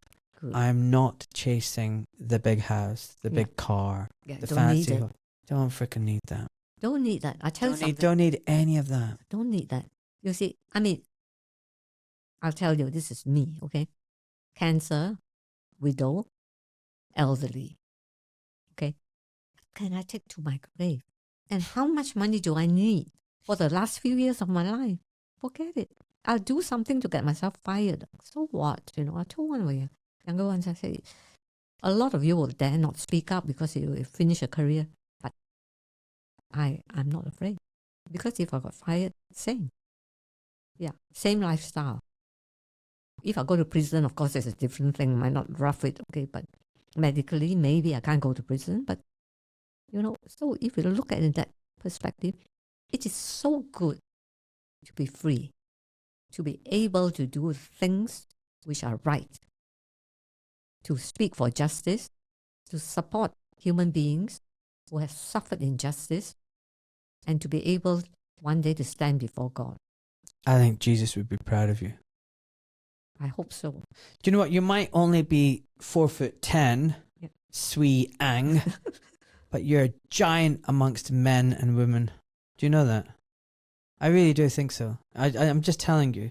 I know you don't want to hear that, but I'm Thanks for telling saying you, you are a fracking giant. I think Brave, got integrity, you got guts, you got fire in your belly, and you care passionately about humanity. God bless you. Oh, thank you so much, and thank you, and I wish you the very best. And I'm really glad that we had a conversation this morning.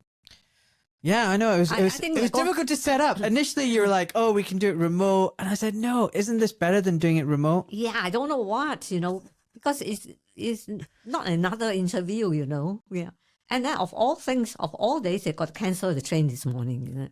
I was so surprised when I heard from you and you said, "Right, okay, when can I come over?" I was like, "What? She wants to actually come? This is amazing!" Oh, of course I'll come. Yeah, and it's so nice because I took the bus and I can see all of the beautiful countryside. One day in Gaza. This is 1989. Okay, May is the Israel Independence Day. The Palestinians call it a Nakba. They put a curfew on Gaza for 6 weeks so that Israel can celebrate their independence in peace. So on the 5th of May was the day of Eid. They lifted the curfew for 2 hours so that people can visit their family, go to the mosque and so on. And go to the beach. No, that time not allowed. Oh, they weren't even allowed to the Not beach. allowed. Oh. No, it's after the Israeli army drew, they can't go to the beach, can't go anywhere. So they decide to shoot at the crowds going to mosque. The students on the ground stoned the Israeli soldiers. It was mayhem.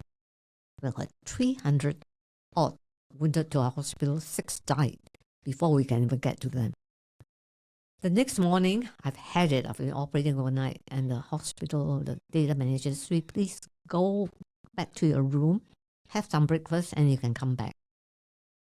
And as I walk out, I had a sense of deja vu. I said, am I going to see dead bodies all over the roads again? I've been there, you know. It's September 1982. But as I walked, I saw the tree outside my apartment blossom. I took a picture of a beautiful tree. So, you know, why am I talking about this? Because I've just seen the beautiful country we are living in. You don't need a big house. It's beautiful. And every beauty in nature reminds us that the divine God, the providence, the God who made us all, is there. We might try to destroy ourselves, but here it is, giving you free beauty to restore and heal your heart and soul. What else can you ask for? Absolutely. Yeah. Beautiful. I ran in the woods today, and I generally don't take my phone. I just like to run in peace and quiet. And look now, look at the sun shining down, and the leaves have this beautiful red color. And I love running because it allows me time to just be in my own thoughts, to contemplate life, and also connect with nature and God. Yeah. Because we're so distracted by everything. No. Anyway, listen, we're almost at 3 hours, and I'm going to wrap it up. Really? Oh my goodness. How are you going to run a program? You got that addicted, right? So listen, I normally end with a final question. Okay. All right. And my question goes like this. It's the signature question. Okay. So you're on your deathbed. Yes. You're very comfortable. Mm. You're about to meet your maker. Before you meet your maker, though, you've got a bit of time to just have some final words with your loved ones and those around you. What would you say to them? What words of wisdom or advice or any final words would you give to those around you before you pass on? Oof, I got to think a bit. I've never thought of that. I should have watched all your podcasts to the end. I didn't. I just watched bits of it. Well, right now, I would say to them, I wish you all the very best, but you will come to this stage of your life just as I've come to it. And then God will look you straight in the eyes. And He won't care about how much money you have, what a successful career and so on. For me, He has put the Palestinians in my life because He knew I was an ignorant, prejudiced, and aggressive Zionist. So He's taken me and put me with them. And it is a privilege. Everything I've gone through, I would not have gone through without the Palestinians by my side and without God being in front of me. So do remember that our lives belong to God, and to Him we must return. Beautiful. Jesus was a Palestinian after all. Yes. Oh, I tell you what. We had a program called The First Christians Were Palestinians. Okay? And boy, I tell you, even before it happened, the pastor of Bloomsbury Baptist Church, the one that Martin Luther King spoke in, had so much hate mail about being anti-Semitic. Really? Yeah, but he's strong stuff. Huh? He just refused to pull it. Wow. Yeah. All right, listen, Swee Ang, thank you so much for coming. Oh, I love you so much. Honestly, I have so much respect for you. You're an incredible human being. You really are. If anybody wants to follow you or see your work or get your book, where can they find all that stuff? I have no social media. I'm so jealous. Yeah, because I associate it with cyber lynching and trolling. So why should I enter into it? Okay, so just let them have my WhatsApp, or they can email me. What's your email address? S for sugar, C for cat, A-N-G, S-C-A-N-G, my initials. S-C-A-N-G. One word. Okay. At btinternet.com. Okay. That is the best. And the book? Where can they get your book? I tell you, there's a boycott on Amazon, okay? Yeah. So, but you can get it on Amazon, or you can go to your So they can get it on Amazon. Amazon. You can get it. You can also get it from my publisher, which is called The Other Book, Kuala Lumpur. Just Google that. That Other Book, Kuala Lumpur. Yeah. Okay. Just Google it. I'll And put make sure that you got the right book, because they Times International, Rupert Murdoch, first published my book without knowing what the contents are. Okay. Mm. And then his people found out it's all about Palestine. So they got upset. So they pulled the book. So I don't have it for 10 years. Got back the rights. Nobody dared to publish it because they gave the title to Thomas Friedman, who won the Pulitzer Prize. He's Zionist. So nobody dared to publish it. So it's published in Kuala Lumpur by a very dear old friend who said, "Hi, Swee Ang, what's the problem, man? I'm an old man. What can they do to me? I'll print your book." Oh, God bless. So from 200 pages, it's now 400 odd, because every few years I update it. So this particular edition has got an introduction to the 40 years. The next one will be about Gaza, but he said, no, cannot. Too many pages. The whole book will follow. Are there any photos in that book? Yeah, I'll show you the photos. Have you got pictures of yourself in there? My younger days. Yeah. Yeah. I was going to say, can you send me some pictures of you? And oh, I can even just take it from there then. You want a picture of me? There's one at the back. Oh, no, it's not. You took it out. Have you got any of these on a digital format that you can forward to me? Pictures? Yeah. Yeah. Of you when you're younger? Yeah. Can you send them to me? Of course I can. I'm going to give you my email address. Because I'm going to write a Substack piece and I want to put all of that in my Substack newsletter. Yeah. I've got quite a big newsletter. I bet you do.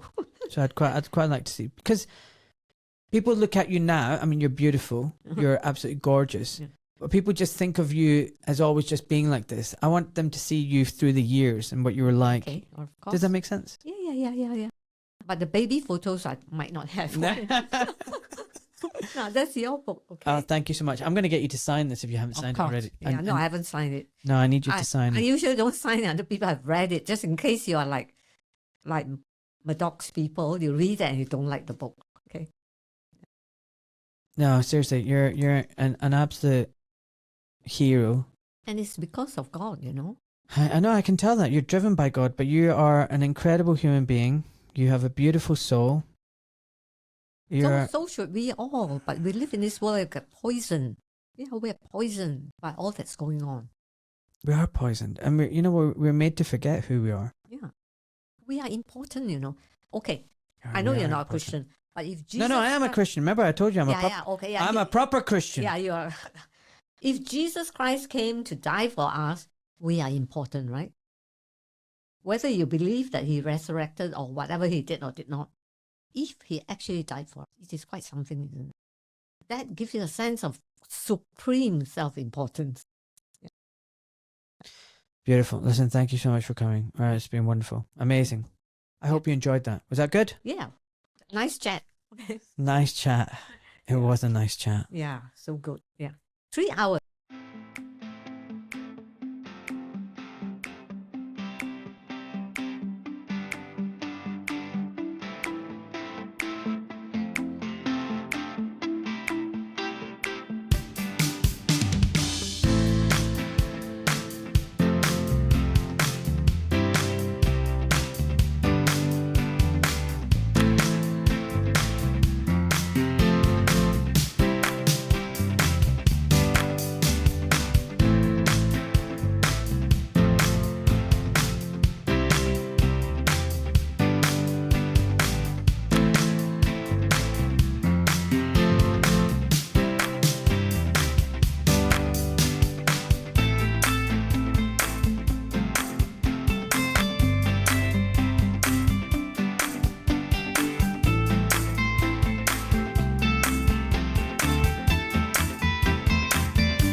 I, Ahmed Malik, am a private civilian protected by the Geneva Convention.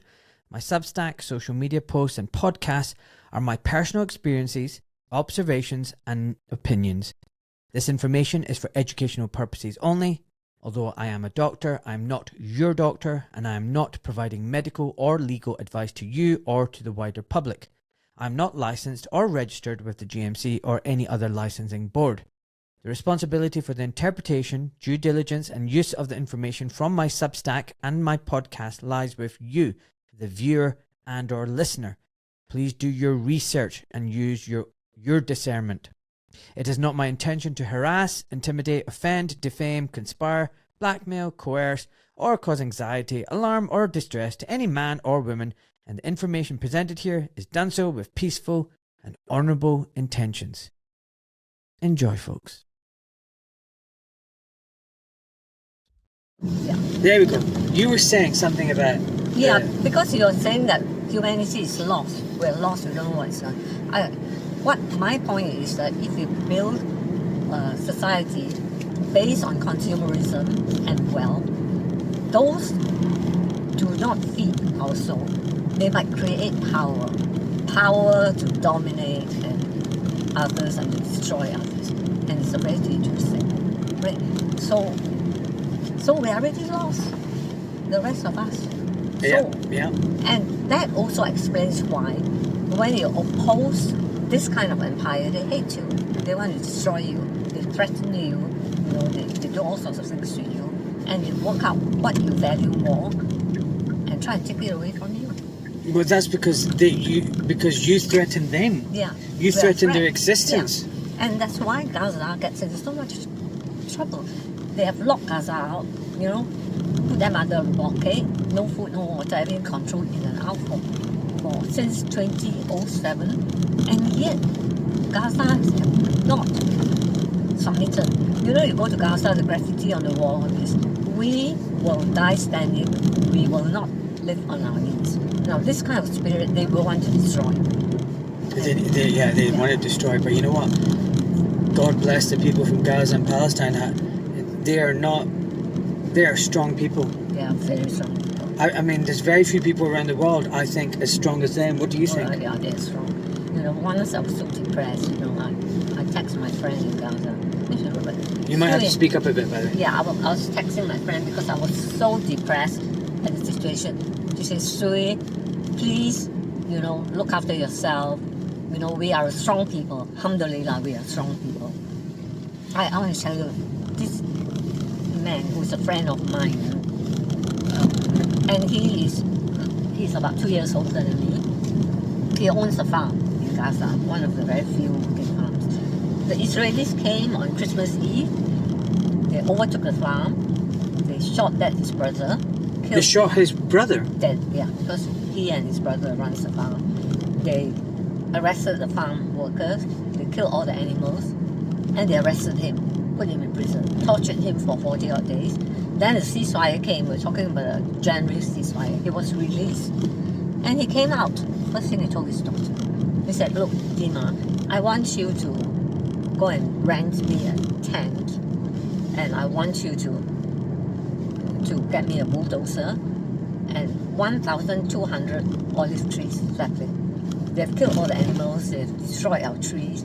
I am going to plant those saplings and rebuild." Then the doctor said, "Papa, you're mad. You're nearly 80 years old. You will never see the fruit, the olive bear fruits." And he told the doctors, "Look, these trees are for Gaza. These trees are for Palestine. They are for your children." We are dealing with this kind of people. Yeah. Amazing. Yeah. So there is hope, and there's frustration, there's despair, but it is. That's why I say, if you're really against global tyranny, and you're against the globalists, and you hate what's happening to this country or America or France, you need to care about the people in Palestine. Yeah. Because we're fighting the same enemy. Yes. And what they're doing to the Palestinians is what they've got in store for all of us. Yeah. Do you agree with that? Yes, very much so. Now it started in Gaza, taking on West Bank, and then Syria. Yeah, they're destroying that part of the world slowly. They're starting with the Middle East, but they're moving out. You see. Yeah, I had a podcast with a guy called Michael Yarn, which I love, and he was talking about how, imagine 4 quadrants, okay? And on the horizontal middle line, that's the stupid line. Okay. And below the stupid line, he goes, stupid people cause harm to others for no personal gain. Yeah. So in the bottom left, you've got stupid people who are harming other people, and they're not benefiting from it either. Yeah. They might even be harming themselves. These are ultimately the most stupid people you can get, and the world is full of them. Yeah. In the bottom right, Yeah. you have the very clever stupid people, because they benefit from the misery of other people. They benefit by exploiting other people, which fundamentally is still a stupid thing to do. Yes. But they're very clever and devious. And he said everyone below the S line is a Zionist. The stupid line. Whether they're benefiting or not, they are all Zionists. And he goes, on the top left, you have good people, but they're benefiting other people at their own expense. They're helpless. That's not good. Yeah, that's true. You know, helping other people at the expense of yourself is not a good virtue. And then he said in the top right quadrant, you've got the very intelligent people, but sadly, they are a tiny minority. And they are benefiting themselves, but also benefiting others. They lift other people up, and they create things. Yeah. And he was saying the people below that S line, Yeah. all they know what to do is rape, pillage, and destroy. Yeah. They can never create anything themselves. What do you think of that? Yeah, except that, sometimes to help others, you might actually have to sacrifice things. That is a calculated move, you see. Okay, I can take that sometimes, but you don't want to make it a habit. Yeah, if that's the case, then you die before anything happens. Exactly. You know, like on the airplane, you have to have the oxygen on yourself first before you help other people. Yeah. You've got to be sensible, right? You got to be sensible. So I get it. Occasionally, yeah, okay, I get that. Yeah. Like, taking sacrifice is something that, you got to factor in. Yeah. Yeah. So, do you ever go on holiday? Do you ever take a break? Do you ever go, right, I'm not going to do activism and campaigning and all that kind of stuff? Do you ever just go and lie on a beach in the Maldives? Not for a long time. I think in the past 2 years, definitely no. Okay. But before that, very occasionally. Yeah. Because I tell you what, I don't have to go on a holiday. Look, today is a holiday.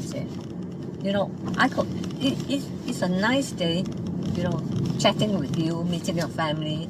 And it's so nice, the countryside. It's just like a blessed day. It's a blessed day. Yeah. It's enough. You can go on a holiday. And I'm really glad you stayed for lunch. Yeah, and the most delicious lunch, okay, your wife cooked. Yeah. Well, thanks to Fran, because she gave the goat mince. Yes. Which was thanks really to nice. you, because you interviewed her. Yeah. Yeah. Everything happens for a reason. Isn't the world just... I know there's a lot of darkness and evil, but there's so much beauty as well. And, a lot of people say to me, you have all these conversations and they're so serious and there's so much evil going on in the world, Ahmed. How do you stay so happy and positive? And I go, you know what? Because I dip in and then I make sure I expose myself to all the love and light in the world. And the love and light will come because you're doing the right thing, right? If you go and set a path just to make money at all expense, doesn't matter who you walk on, how can you be happy? You can be rich, but wealth is not happiness, right? Something really bizarre happened to me earlier this week, so I had to get my car serviced. It costs about £400 or £500. Yeah. And so I go to get my car serviced, and the owner of the garage, I said, right, how much is it, buddy? He just looked up at me and went, Doc, it's all right. Wow. I said, what do you mean by that? He goes, it's all right, Doc. I said, really? He goes, yeah. I went, dude, I love you. He goes, I love you too, Doc. And then the next day, I wrote out a treatment plan for him, a change, because he's overweight and he's not medically fit, and I've talked to him about this in the past. So I put a whole program for him. about what he's going to eat, when he's going to eat, fasting, sleeping, exercise, everything, managing stress. So I came back to the garage and he goes, "Is everything all right?" That was quick. Because the next day, "Is the car okay?" I went, "The car's perfectly fine." Dropped off. The car's fine. I went, "This is a gift for you." And then he messaged me. I'll show you afterwards when I stop. And I think that's what it's meant to be like. He said, "Thank you so much." We help each other. We help each other. Yeah. That's what we need to get back to. And that's happiness, in it. Yeah. I tell you what, it's nice to be happy, but it's even better if we're happy together, right? Yeah. 100%. Definitely. And the commercializing of medical care is very, very upsetting. What do you mean? Yeah, I mean, pharmaceutical, calculating. You see, look, I had cancer, right? Yeah. Then I went for chemotherapy, right? And then I realized the mainstay of cancer treatment is still the same old drugs, which I learned when I was a medical student. Do you know? And they are cheap drugs. Yeah. Then you have the very expensive ones who can maybe increase your survival by 5%. Oh, that's not even strictly true. Do you know, cancer oncology drugs are the biggest sector for big pharma. Exactly. $350 billion. I can imagine. The next biggest one, immunologics. Yeah. Then the next one, vaccines. Then SSRIs, diabetes, and they're all like 70 billion, 80 billion. By far and away, the biggest sector is chemotherapy. Yeah. And if you look at survival outcomes over the last 40 years, there's been no increase. And if you look at the amount of money that's been injected for research, you think, where's the return? No return. There's no return. Yeah. And if you look at the chemo, based on their data, like at best you might get 5% increase in disease-free at 5 years compared to no treatment. And they never ever talk about the role of high dose vitamin C, IV vitamin C, or hyperbaric oxygen, keto fasting. Yeah. There's a professor, Thomas Seyfried, who talks about the metabolic origin of cancer. And actually what you want to do is starve them of glucose and glutamine. Yeah. That's what because it's a slow fermentation process. Yeah. They don't like oxygen. They've got mitochondrial dysfunction. None of this is discussed. The role of diet, of other options. It's all chemo. Yeah.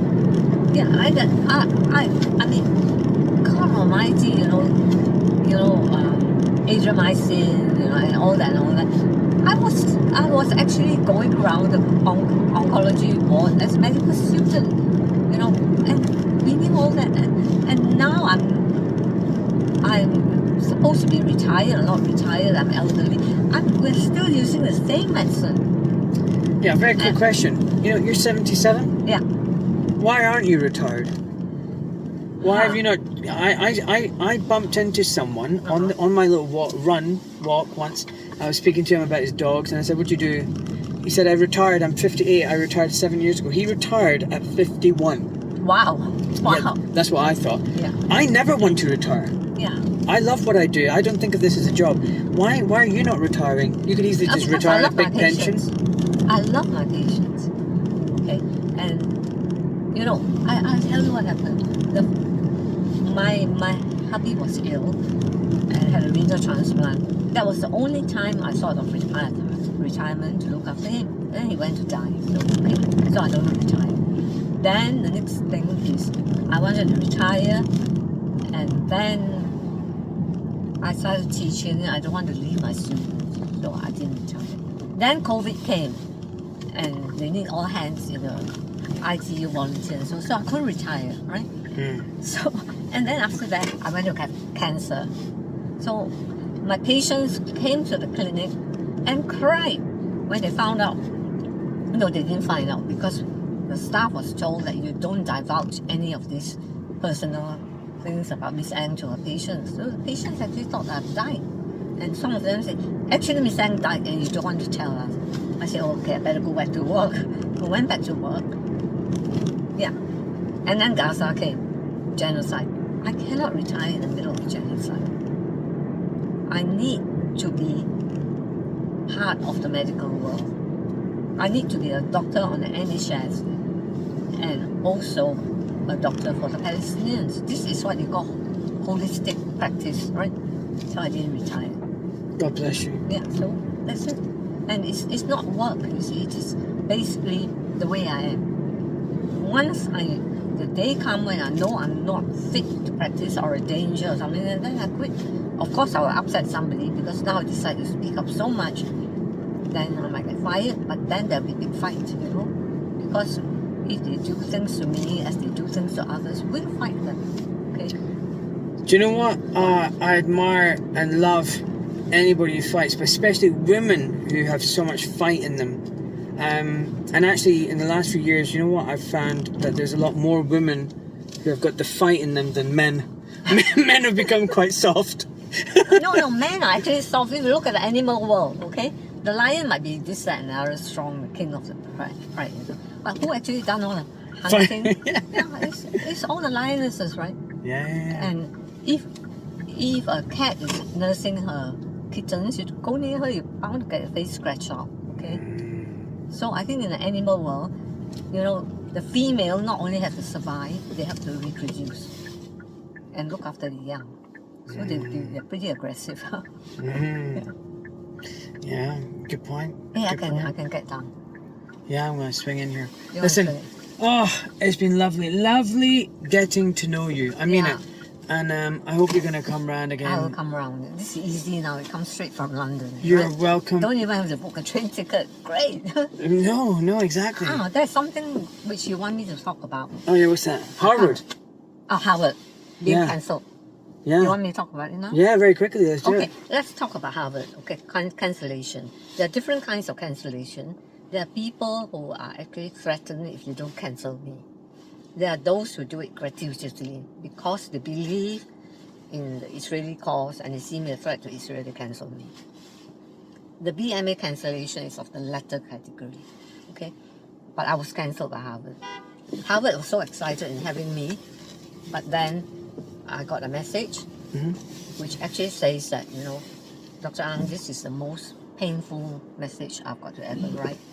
And ever since we have agreed to have you, we have come under tremendous pressure. Our lecturers were told that their visas will not be renewed, fundings for research will be cancelled, then with death threats, and we are doxxed so that people can threaten us where your house is and so on and so forth. So, but I leave it to you. We still very much look forward to having you come, but I think there'll be consequences. So I replied to them, I said, look here, I do not want any of you to suffer because of me coming to speak to you. I withdraw. That's not a problem. You know, it's not the first time and it's not of your own doing. You know, we live in a real world, you know, and God forbid if something happens to you, you know, that's okay. So that's polite and that's decency. And you basically just said, look, I don't want to make life difficult for you. And it shouldn't be, you see. Yeah. Because I know what happened, you see. They know how to, you know, the lobby is vindictive. The lobby is very vindictive. Yeah. I've forgotten his name. There's a book called The Israeli Lobby. It's actually written. One of them is a Jewish scholar. They're professors. Yeah. Something Schneimer or something. I can't remember. Yeah. But they talked about the Jewish lobby. Yeah, they're vindictive. And I don't want people to come to harm. Some of us know that we're going to get in trouble, but that's fine. At my time of life, what can you do to me? Fire me? I refuse to be fired. Ask me to retire and stay on. Ask me to stay on, I might retire. That is resistance. Okay? Yeah. Acts of resistance. Yeah. All right, amazing. Let's go.